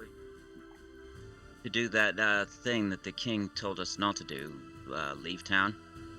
Well, yeah, obviously. I imagine we can go to the outskirts. Maybe. I mean, you know, any quiet place that's not... Here's the question. Place of work. I'm just suggesting. I'll leave it here. I put the address on the desk. You know, and if you get go ahead and make a persuasion check, Fantine. Okay. I'll take 100 gold pieces and put it No, on. don't even. Oh, okay. I rolled 25. The Goliath kind of leans his head forward a little bit and kind of gestures for you to come towards him, Fantine. Like, he's trying to be secretive while he's still a 7.5 foot tall freaking Goliath. I walk closer. And he kind of leans down to you and he says, if you're truly interested in summoning a demon, maybe we could help each other out. Oh yes, I would be quite happy to work something out with you. What have you got in mind? Well, it would certainly help my research to be able to summon one again. But it can't be done here in the city. However, if you're willing to perform a task for me, I'd be willing to meet up with you and summon and do the ritual. What kind of a task have you got in mind? Well, first of all, there's the simple fact that I need the component to cast the spell. Some of them are simple enough, some of them I have here. But the main one that I need is a vial of blood from a humanoid killed within the past 24 hours. Wow, sneaky boy, aren't you? Okay. He kind of shrugs his shoulders and says, it's the cost of creating the circle. I have to create the circle with the blood, you see. Now, I'm not telling you to go out and murder some guy on the street. Let's just get that clear. But there are a few other ingredients that I could use. And one of them happens to be an herb called the poyok herb. And it grows in the sewers here in North Emia. And there's plenty of things down in the sewers that's humanoid, if you get my meaning. In fact, I do. Acquire for me some poyok herbs, but they must be picked when the moon hits its full zenith. That's when the magic is most potent in the herb. Get for me about a dozen and get me some of the blood. And allow me to spend the time we have with the demon to ask it some questions of my own. we have a deal. I think that sounds very fair. How would I you hope- tell the position of the moon if you're in the sewer? Listen, I always know the position of the moon. Oh, okay. I'm a witch, aren't I? Oh, What's are you- that? Anyway, I hold out my teeny tiny hand to shake his very large hand. And it engulfs it like you're a toddler and he's an adult. It's his this mitts doesn't massive. awake something in me. Oh, and you feel his fingers kind of rub up against your wrist just a little bit as he holds your hand, but he shakes it and he says, "Contact me when you have the herbs and the blood, All Jason Momoa. and I'll meet you outside. I'll meet you outside the city. I know a place near the woods that we can perform the ritual." Okay. What was this guy's name? This guy's name is Grossite Runenash. Grocite, and his last name is Runenash. Runenash. Okay. Imagine if he were a He's- vampire, Fantine. Well, listen, I'm gonna get jiggy with a lot of people. That's so fair. I'm adding them all to my arsenal. He's a demonologist. Okay. Okay. And with that, he kind of nods to you all and he says, "If you can think of anything else you need, feel free to hit me up." Will do. Wow, wow. Wow, I wink. wow. Make another persuasion check. Uh-oh. Hold on. I want to activate my lover's card so I get advantage. Why not? Sure. Seems appropriate. I got a 19. Oh, he winks back. And And you can see him just bite his lower lip just a bit. Alright, guys, let's get out of here. Actually, I had a question for him. Okay. What can I do for you? So you're kind of you're someone who knows about the other planes of existence, right? I do. Do you specifically have a way into the Feywild? Me personally, no, I am afraid I don't. Okay. There are ways to get into the Feywild. The main way is the Druid Groves throughout Loroupa. Yeah, I know that. I know that. That's what I'm trying to get to. Like, I'm trying to get through the Feywild because maybe that would be easier. I don't know.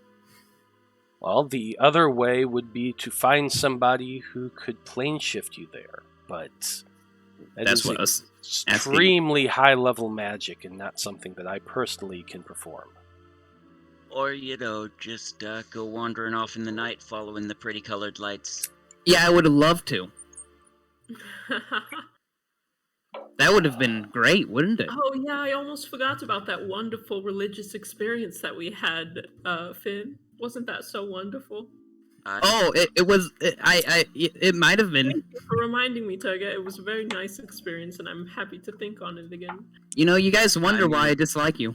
I You pull don't out my Fey body pillow. Yeah. to You look don't at. even have to think. I made you a pillow to remind you of what she looked like. That is distasteful. You should be ashamed of yourself. But look at her curves, the shapeliness of her hips. That is so distasteful. I walk out. It's Tergot almost goes- as if when she moves the pillow, you can see the slow heave of her bosom. So Tergot goes walking over to the door, grabs it, starts twisting it as hard as he can. The door is locked. What? We're logged in. Oh God, not again. Just out of habit, I kneel down and start trying to pick it. Rune Nash calls, "Stop! I have the key. I will escort you out." Thank you. Like, I Really, can't- I'm halfway done with this. no, you're not. And he kind of bats bats your hand away, and he pulls out his own keys and sticks the key into the lock and opens the door. He leads you out through into the hall, and eventually you guys do make your way back out to the main entryway of the Twisting Spires. Cool. As you guys get ready to go through the double doors and out into the city, the Goliath puts his hand on your shoulder one last time, Finn, and he says, "Just be sure you know what you're doing. Connections like that cost a lot more to some than to others. But those benefits, once that connection is severed, so does the benefits, if you get my meaning." Well, I don't care about having the magic. I just want me girl back. You said you haven't seen the girl since this happened. Are you sure she's waiting for you? She gave me a vision when she sent me my little buddy here. Well, he's not here, but you know, I'll describe Barnabas. He kind of nods. I've seen an imp or two in my time. As I said, just be careful, kid, and just know what you're getting yourself into. Hi, thanks for thinking. He kind of waves you off as you all head out of the conclave, or out of the institute, and make your way out to the city streets. I imagine it's probably Up there. late afternoon at this point. Left. You guys had spent quite a long time speaking with the Goliath and with the halfling wizards in the institute. Have a few things to think about, but where are you guys wanting to go next? So if it's late afternoon, is it about conclave time? You could make your way there if you wanted to. You'd probably be a little early, but fashionably early isn't bad either. I would like to, in the meantime, I want to cast Mending on my crystal ball. It's a cracked crystal ball. Interesting. Go ahead and pop the mending spell into chat for me. Yeah. I know it won't make it better magic or whatever. I guess that's up to you, but I've had cracked crystal ball all this time and I can fix it, so. Yeah. Let's see. Okay, so yeah. As you're walking, you pull out your crystal ball, place your hand down over the crack in it, and begin to cast the mending spell. You feel that reconstructive, transmutive energy flow out from your hands, pouring down into the crystal.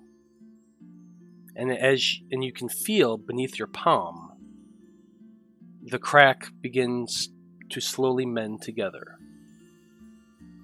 Inch by tantalizing inch, or millimeter, whatever, until you can feel a bit of a seam along it, and you cast the spell one more time and focus a little bit harder. And eventually, you do manage to make the crystal ball whole once again. Beautiful.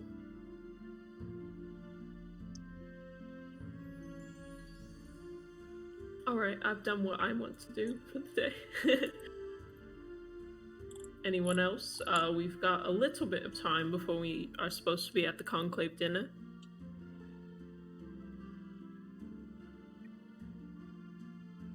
I mean, I already did my thing and we can't get the ingredients till later. We can find a person to, like, mess around with, you know? Why do you enjoy harassing people? It's not harassment, alright? You just I said don't- mess around with. That's not harassment. That's messing around with someone. They're not the same thing. You could mess around with that tabaxi at the front desk. That's true. She was quite cute. I mean, I kind of already. There's someone else that I had my. You have a girlfriend? You have a boyfriend? Not. Well, we're not. You have a friend? You know what? Just. I walk a little faster. Okay, I guess we're heading towards the conclave.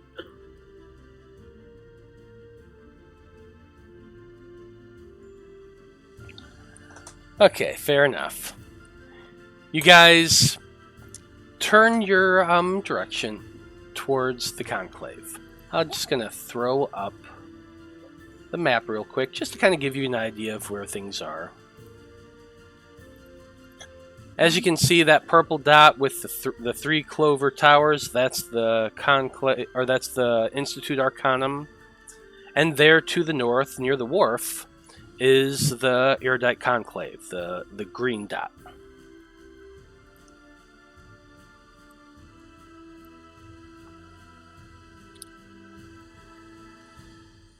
It probably takes you a good hour and a half or so to walk your way from the Twisting Spire to the Erudite Conclave. You guys kind of walk slow, take your leisurely time, trying to kill what remains of the time between leaving the Spire and meeting up for dinner at the Conclave. But eventually you do arrive at the perfectly square, 10-story tall building made of polished tan stone, just as the sun begins to set over North EMEA. Surrounded by an 8-foot-tall iron fence, you can see that the grounds are patrolled regularly by an odd assortment of guards in mismatched armor and tan cloaks. There are no windows on the outside of the building, save for the very top, and tall marble columns line the pathway from the outer gate to the large double doors that seem to be the only mar on an otherwise perfectly smooth face of the building's wall. And I'm going to move you to another map.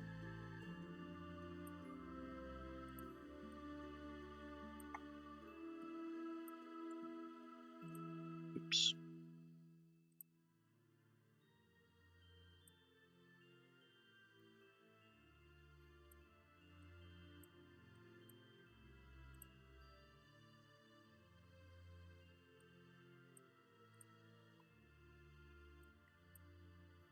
There you go.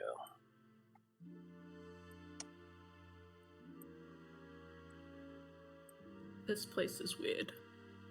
This place is weird. Maybe a little bit.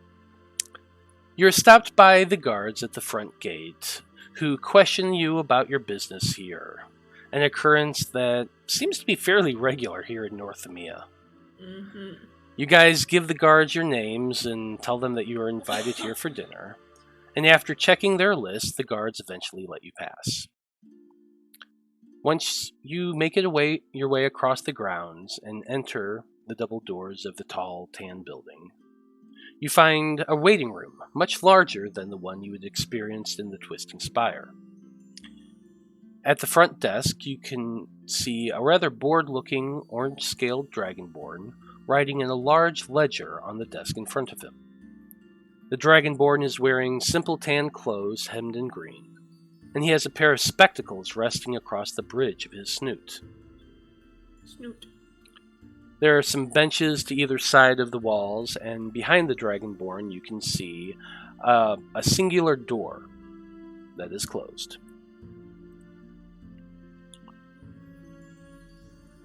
The dragonborn kind of looks up at you as you all approach, and he says, "Can I help you?" in a bit of a garbled sort of voice. We are the Debauchery Circus, and we're here for a dinner appointment. Mm-hmm. A dinner appointment, you say? Aye. She kind of looks down and through the stack of papers near her book, and she eventually looks back up and says, "Oh, yes, with Archivist Opalmane. 1 second." And she places her fingers to the side of her head and kind of tilts her head. You can see her lips fluttering a bit in a whisper. And then after a second, the Dragonborn nods and looks back at you. "You are expected. Please have a seat and someone will be along shortly to escort you up." And with that, she kind of turns her head back down to her books and ignores you completely. Lots of escorting happening today. As long as it doesn't turn out like the last time they asked us to have a seat and wait. Yeah, I'm traumatized every time we have to sit down and wait. Well, fortunately this time it only takes about 2 to 3 minutes before the doors behind the desk open, and a human woman with dark brown hair and pale blue eyes steps out from the hall. She is dressed in similar colors to the Dragonborn, though she's wearing a more simple dress of tan fabric trimmed with green lace. She smiles shyly at you all and asks, "Debauchery Circus? Right this way." And she waits for you all to stand up and join her. Follow the leader. Mm-hmm.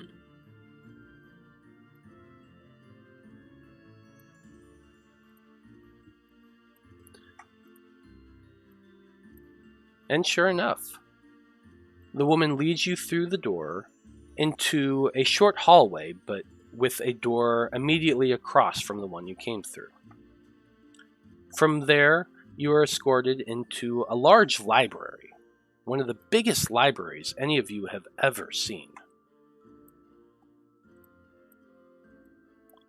As you step into these halls, you see shelf upon shelf of books, rows upon rows, with multiple people walking and moving between the rows, all wearing the same simple tan fabric clothes of various styles, all trimmed in some sort of green. You kind of get the idea that this is a pretty standard color for people working at the Conclave. You are led back through the bookshelves, and as you step through them, the woman turns to you all and says, "Please don't touch anything as we go through." Oh, my bad. Sorry, I didn't realize we weren't supposed to touch things.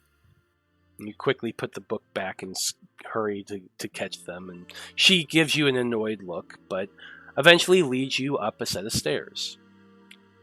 And together, you all walk 9 stories up, Whoa. going from staircase to hallway to staircase, winding around and around the stone building, sometimes going just along its edge, sometimes cutting through the middle. But as you go level by level up, the things that kind of stand out to you is, number one, you pass quite a few doors in the hallways. Each doorway looks exactly the same. Simple wooden door with metal fixtures. None of them have anything on them other than a number. The first floor you go up has a 1 at the beginning of each number, the second floor a 2, so on and so forth. But other than these numbers, nothing else marks the doors for being anything out of the ordinary. And along each hallway, they look identical. The same tan stone bricks, the same bookshelves every so often, or just rooms. But you continue to go along the hallway, level by level, until eventually you all reach the 9th.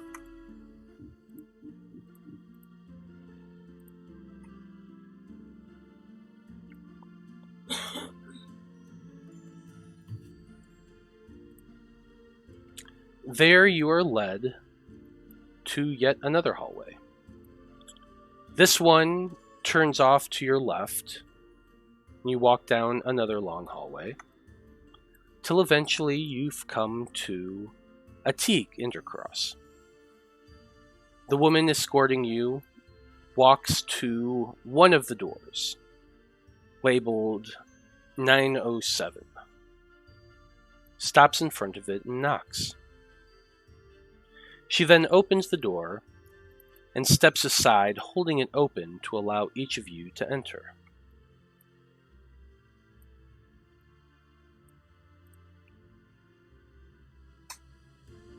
I'll walk in. Okay. You walk into what is revealed to be a very wide, cozy-looking office.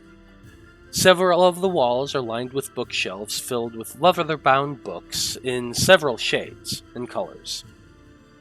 In the center of the room sits a desk with 2 chairs on a purple rug, and seated behind that desk is the pale-haired dwarven man you had met the evening before at the palace, Torek Opalmane. Torek, for his part, seems to be writing something on a stack of papers before him, and he does not look up as the doors open. Come in, I'll be right with you," he tells you as you all file inside. To the dwarves' right, you can see a small sitting nook with cushioned benches and chairs, all situated around a low table. There are 5 glasses arranged atop the table, and a decanter of a golden yellowish liquid resting in a bucket filled with ice and a towel. Eventually, the dwarf sticks his quill in his inkpot and places the last of his papers atop a large stack next to him. "Thank you, Gertrude," the dwarf tells the woman. "Please take these to Ornithal on your way down to the kitchens, and give him my compliments. Tell the chef we will dine at his pleasure. Thank you." The woman takes the papers and gives the chief archivist a short bow before leaving. Once the doors close, Torek looks to each of you and gives you a nod in greeting.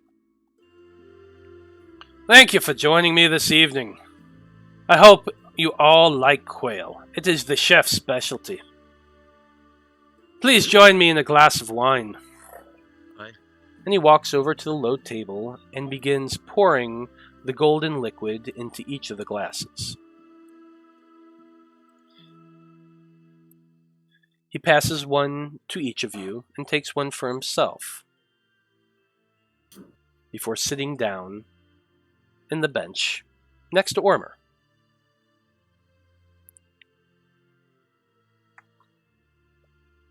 All right.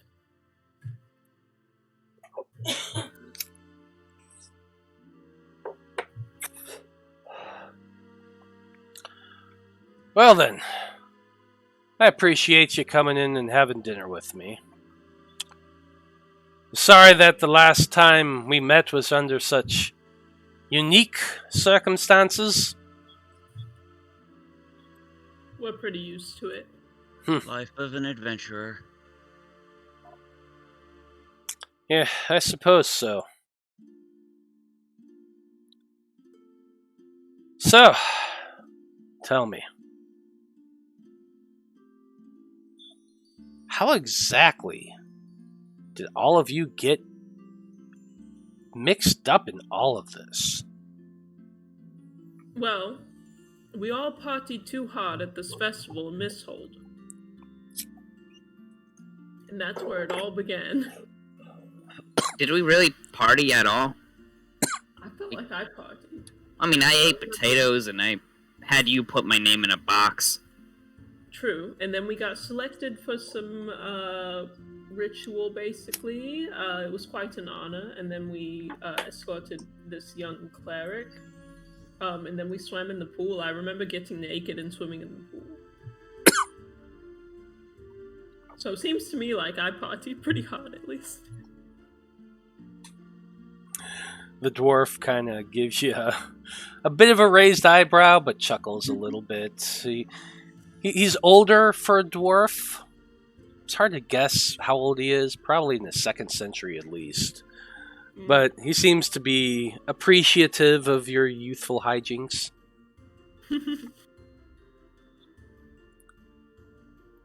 But So- yeah, it was all downhill from there. Well, it seems you all managed to make it up top, at least. Or on top, I should say. That's better than some. I have some archivists who can't even make it out into the field without fucking things up, but you guys seem to be doing alright. Indeed. Much as we can be, I suppose. What exactly do your archivists do in the field? The Conclave is here to acquire and accumulate all the lore of the continent of Loroupa. We study the histories, we record year by year everything that happens. In the field, it could be something as simple as mediating and overseeing a court case, or something as difficult as going down into the ruin of an ancient crypt to find a lost piece of lore, or a magical weapon, or useful tool, or something like that. Interesting. We- You've got quite a wealth of knowledge here. I don't like to brag, but Humble. we are the largest repository of knowledge and lore and history on the continent. We here in North EMEA, we're the first branch of the Conclave, but we have branches in every major country. We have been acquiring our knowledge for over 800 years, and I can attest to our archives having quite a bit. So if you're the first branch, would that make South EMEA the last branch? He kind of gives you a long look. A long look. I don't think he gets it. No, I don't think so. So, you guys collect all kinds of lore here then? Anything we can get our hands on. Not much comes out of your country. He kind of nods to you, Fantine. Oh, I'm not surprised. They're quite secretive, but I came out of my country. Indeed you have. And I would love to hear more about it. And he kind of gets this archivist look on his face as being wholly interested in everything you are about to say. I guess I don't really know what I do know about what is it, El Mythica? Is that it, right? Mithrillin is the city. Mithrillin is the capital city of El Mythica. Mm-hmm. Well, you tell me, Fantine, you're the half-elf. Tell me about El Mythica and your time there. This is my father's medal. He fought in the war. He was very brave. Well, yeah, I say exactly that. Yes, I forget my own dad's name. I wrote it all down. I thought you had a bunch of different daddies. No, the Wanderer is her only daddy. Oh, okay. That's my dad, D. But my dad, God, I gave him a really good name. Forgot what it was though. I don't know. You wrote it down somewhere. Because I remember you saying it once. Isn't it just in your bio? Yeah, I thought it was. It's her father. Yeah, Fantine Ambrosia is the half-elf board to revere scholar Jartel. Jartel. That's what it is. Jartel Ambrosia. Yeah. Father Jartel Ambrosia. He's a scholar. He's quite strict. They're not quite unlike yourselves in collecting information and magic items and such.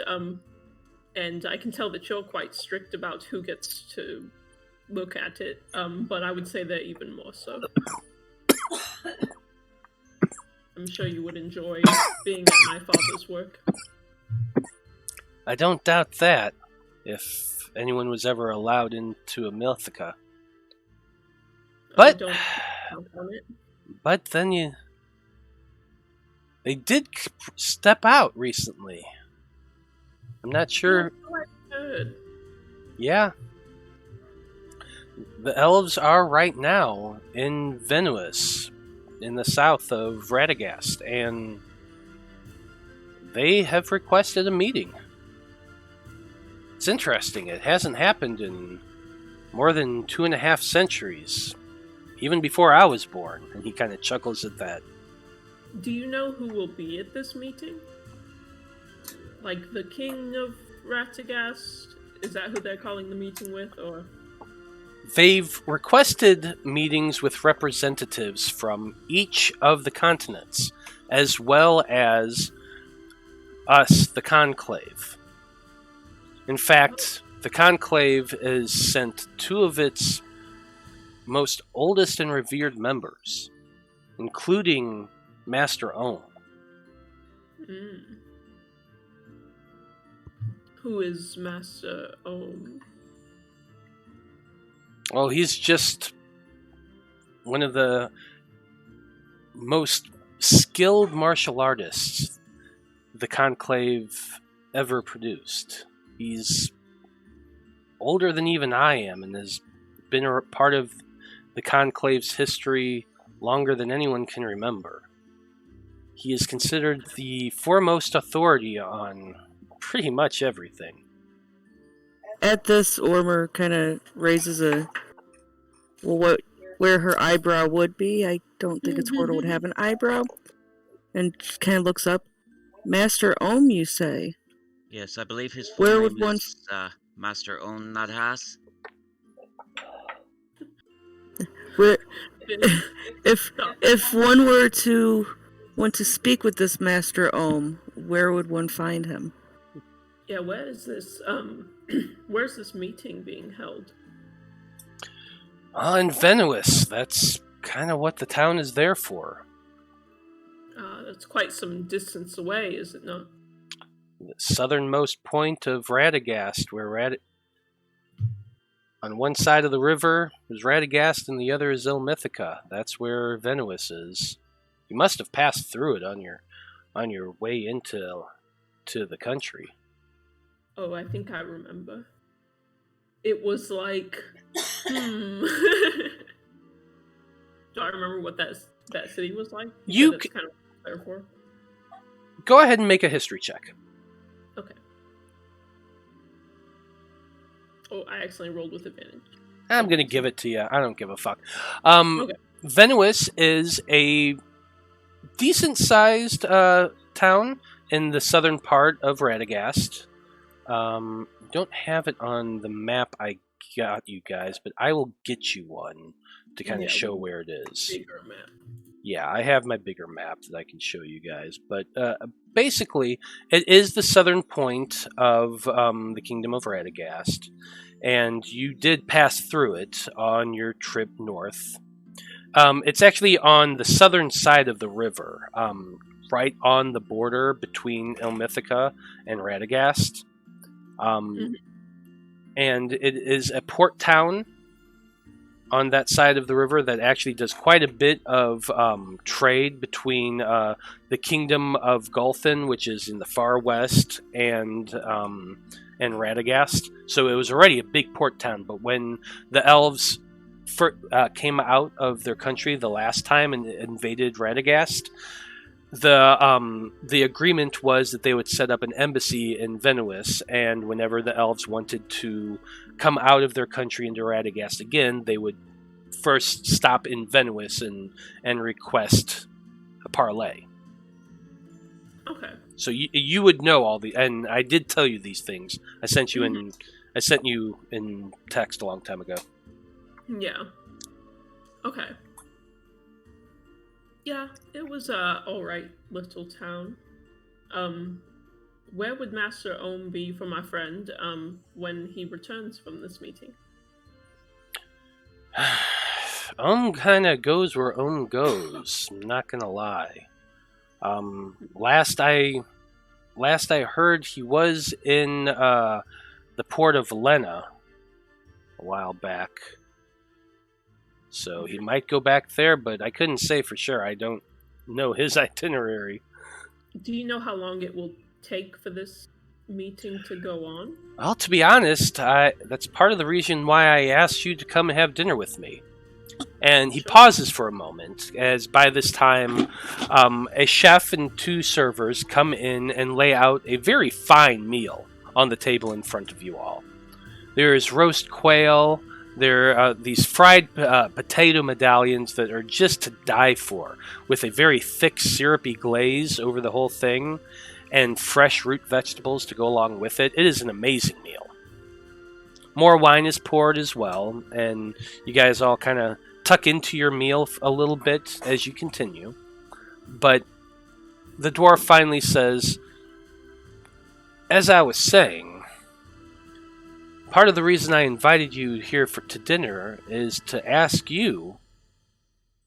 You say you came through Venuis on your way here, and you traveled into Radagast. Now, I don't want to pry too far into your business, but judging by your ears, I'd say you're a half-elf. Is that correct? You've hit the nail on the head, as they say. I keep slipping into a different accent. I apologize. Half-elves aren't that uncommon in the world out there, but not nearly as common either. But that does allow you to travel as you please. Radagast is and always will be a free country. But I do have to ask, what do you know about the elves coming out of their kingdom? Is it just coincidence that you travel north at the same time that they do? I would hope so. As I said, the only connection that I really have is my father, Jatio. So if there is any connection between me leaving and them exiting, I would only think maybe he would come to find me, but I doubt that, honestly. I don't think that it matters to him that much. The dwarf gets up from his meal and walks over to the table, where he picks up a piece of paper and holds it up, and he does say, Fantine Ambrosia. That's my father, yes. Aye. That's one of the names that were listed of the elves traveled north. There was another Ambrosia as well. Brother, perhaps. What's the name?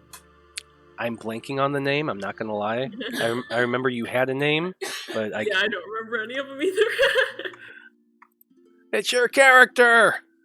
You were like, hey, give me names for your siblings, and I was like, just farted them out right there. Yeah, well, the one you farted out, that's who else is listed. I see. Is it my... Because I think I had an eldest brother, and then a middle sister, and then a youngest brother. Yeah, this is the eldest brother. Yes, that's my brother. Well, half-brother. And both are among the names listed. The rest seem to be more honor guard.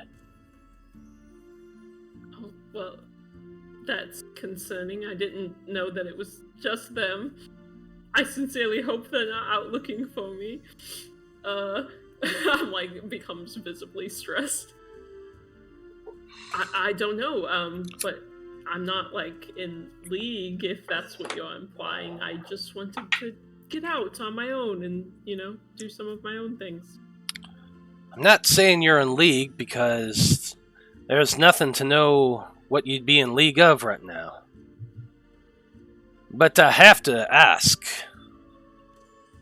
You'd not heard anything of them planning a trip north before you left? Did I? No, as far as you... No, I don't believe so. I didn't hear anything. Kind of strokes his chin thoughtfully a little bit. Do you think I should attend this meeting? I don't know if I've got the time. I'm kind of wrapped up in other things. He kind of squints at you. Somehow doubt the king would be sending you as an ambassador. No, of course not.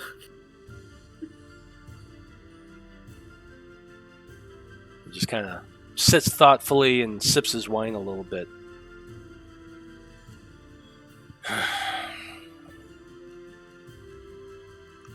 I'm sure we'll find out eventually. The meeting's not to happen in a few days, but who knows? We'll find out at some point. I suppose we will. I drink my drink, like, kind of shook, because I didn't think that they would come for me. Now I'm wondering. The dwarf, kind of seeing your anxiety, turns the conversation a little bit towards Edmund. He tells you that the Conclave records were able to find a description of the child born to Lord Coltrast, and described him in enough detail, including a birthmark on the young man's leg, that they decided that Edmund was who he said he was, and that he was indeed the rightful heir to the Coltrast land. He tells you that the difficult part now is dealing with Veritude, who it seems has wrongly taken these lands and had, at the very least, had a hand in the planning and execution of Lord Veritude and his family. Lord Coltrast? Yeah, Lord Coltrast and his family, sorry. He tells you that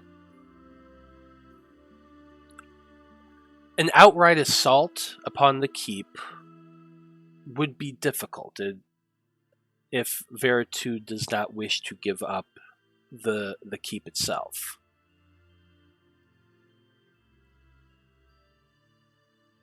It is, after all, a formidable place. It is located in a large hollow between quite a few different mountains in a decent range in the southern part of Radagast. It's defendable, and the town that's around it gives quite a bit of measure of protection, not to mention the high walls of the keep itself. He tells you that the king has already sent a missive to the keep, which should be arriving in the next couple days, ordering Veritude to appear at court in Northamia to answer for his crimes. But the dwarf also admits that, seeing as the fact that Veritude just outright killed the family to take over, the chances of him leaving are rather slim. That I can agree with.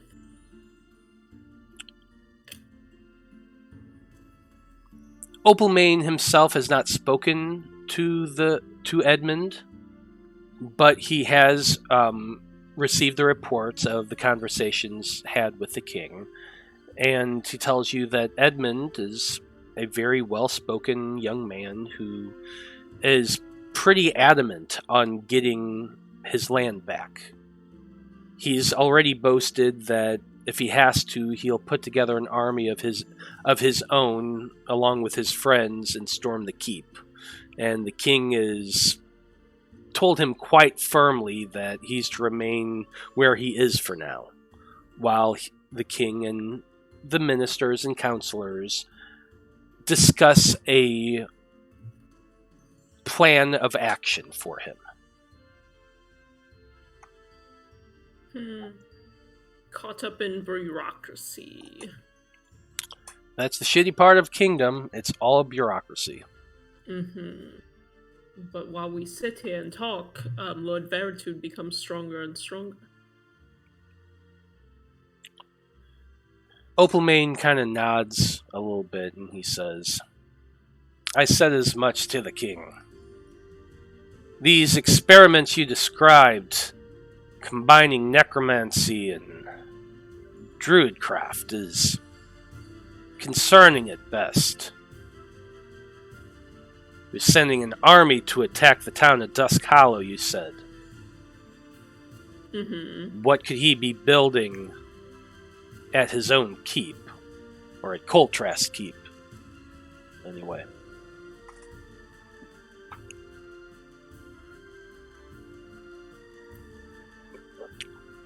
So, Opalmane, is there any other reason you wanted to have dinner with us?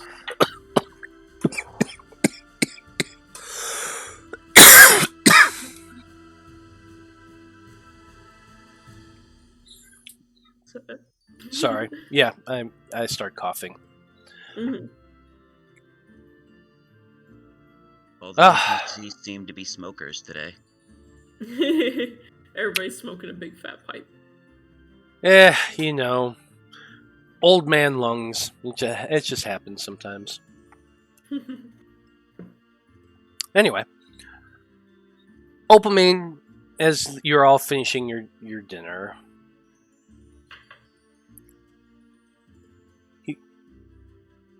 you all mentioned that you were wanting to do some research.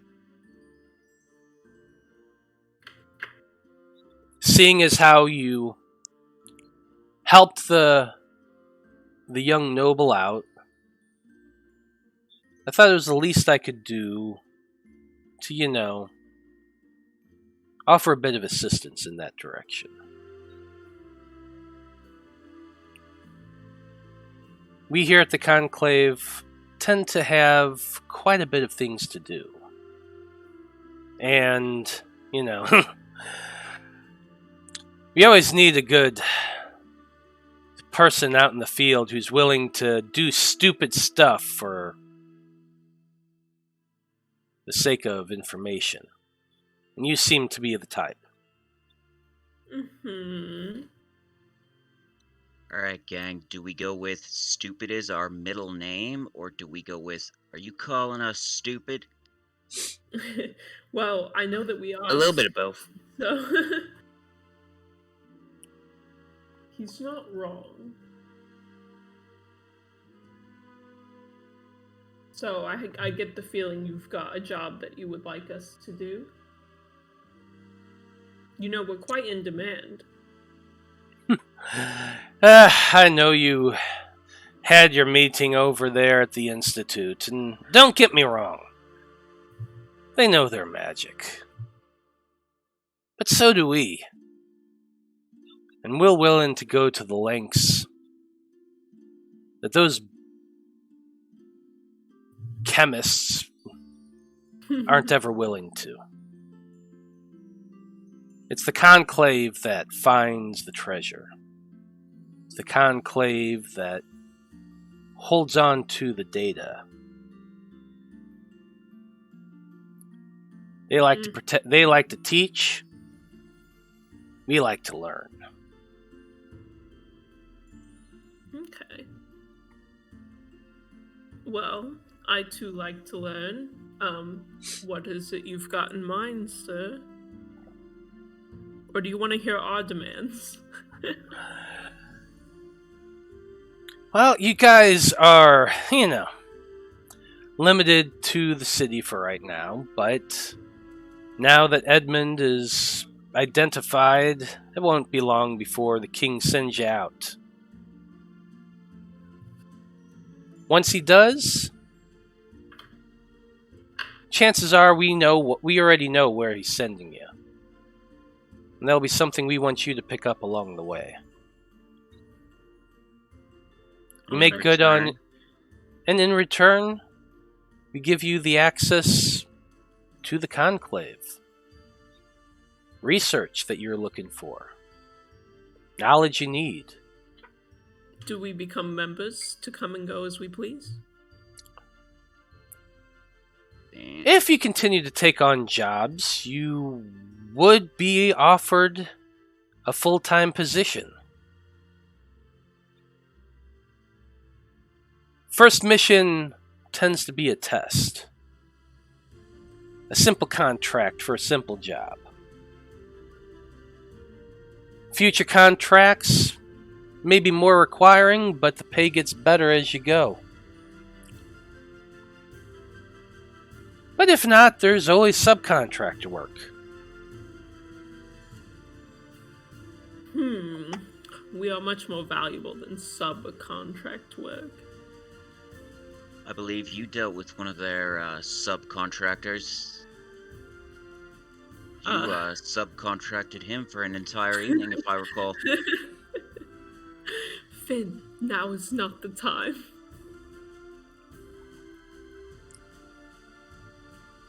Alright, what insights can you give us into the job that the king might give us?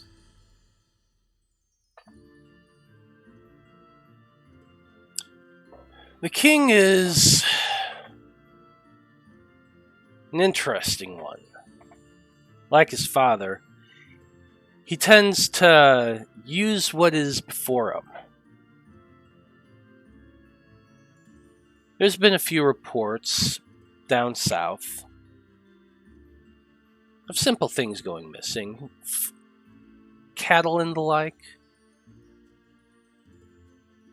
And a request was sent to the king to, deal with it by the mayor.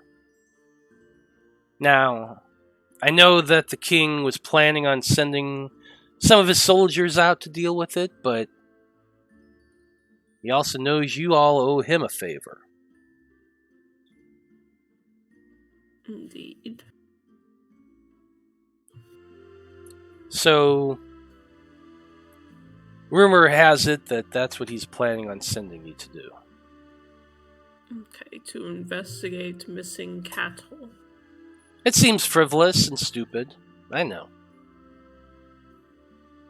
But the king never does anything without a reason. And he wouldn't send his own guards, his own soldiers, just to deal with, missing cattle. So what interest have you in these missing cattle? Missing cattle? Nothing. Nothing. Said he had something for us on the way there. Oh, aye. In the hills north of the town, there's some abandoned mines. Once we're pretty good with gems, rubies, emeralds, that sort of thing, but they dried up a long time ago.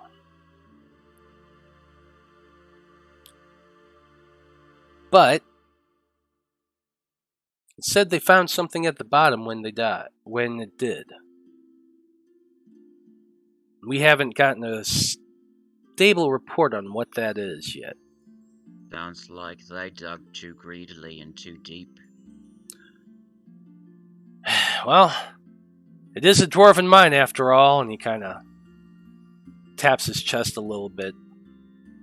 We do like to dig 'em deep. He gives Fantine a wink.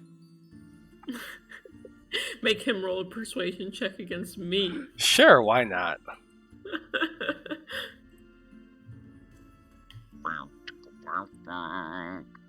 That's a solid 15.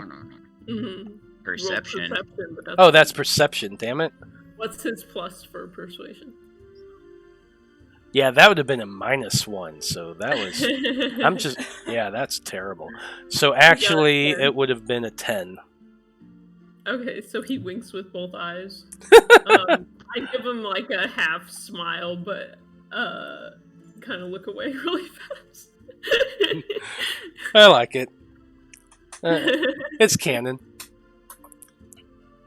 But he says, if the king does send you down there, I want you to stop by the mine on the way back. Get a detailed survey. Find out what's at the bottom. Anything you find down there, you bring back. And you'll be paid in gold. And I'll allow you to use the facilities for 48 hours with your own research aid to assist you in whatever research you want. Now, is he talking 48 hours total? Or just we have 2 days to do as much research as we want? No. I'm asking, like, for all of us, or...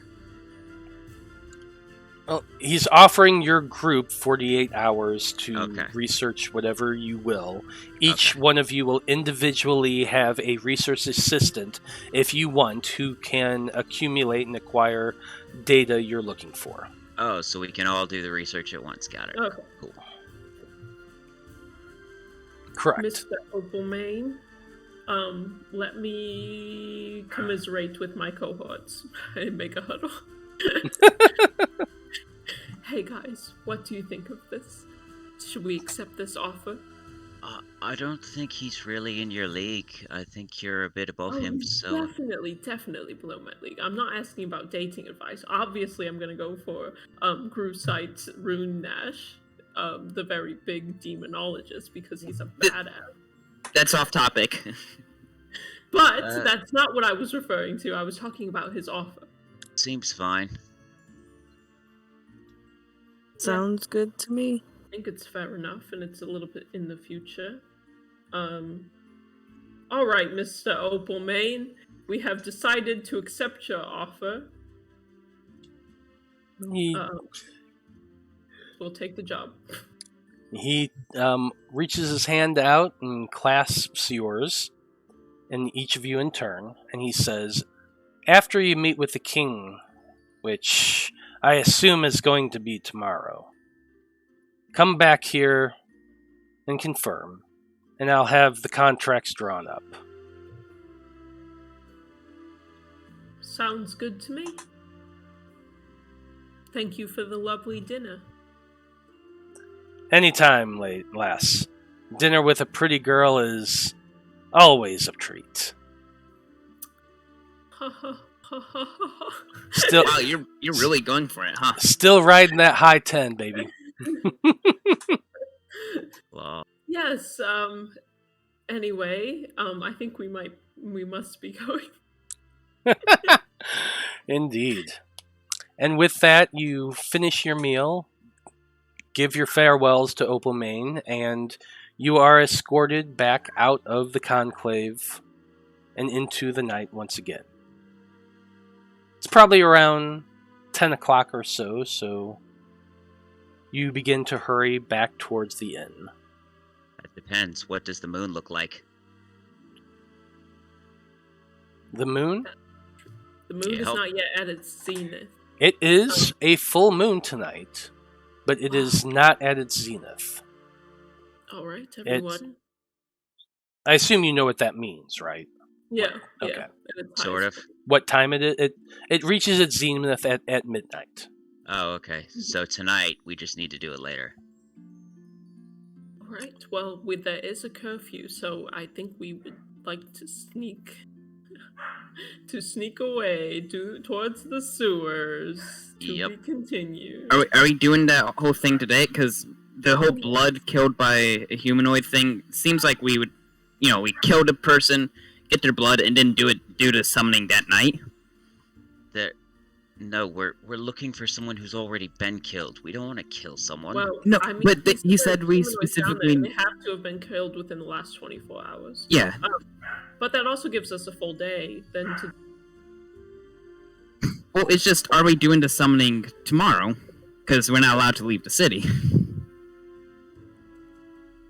What's that, mister? I'm going to leave the city anyways. I don't care. Right. I mean, I'm going to leave the city anyways, and I don't care. I just don't want you guys to get in trouble, Well, I mean, either way, tonight we would be in the sewer, and then we would take it to him, and then tomorrow evening at like 9, 9 p.m., you know, then we get, you know, we do it. That's still within 24 hours. We'll be fine. Well, it's not the time. It's not the whole like. Oh, it's not going to be. It's just we're summoning it outside the city. Yeah, that would be tomorrow night within the 24 hours. But we're not allowed to leave the city. It's not. Until they say that we can. Okay, so thanks everybody for watching. We hope you enjoyed everything you saw today. Please make sure to follow us on Twitch, and we hope to see you again next week. So for everybody in the Debauchery Circus, have a great evening, and we'll see you next time. Good night.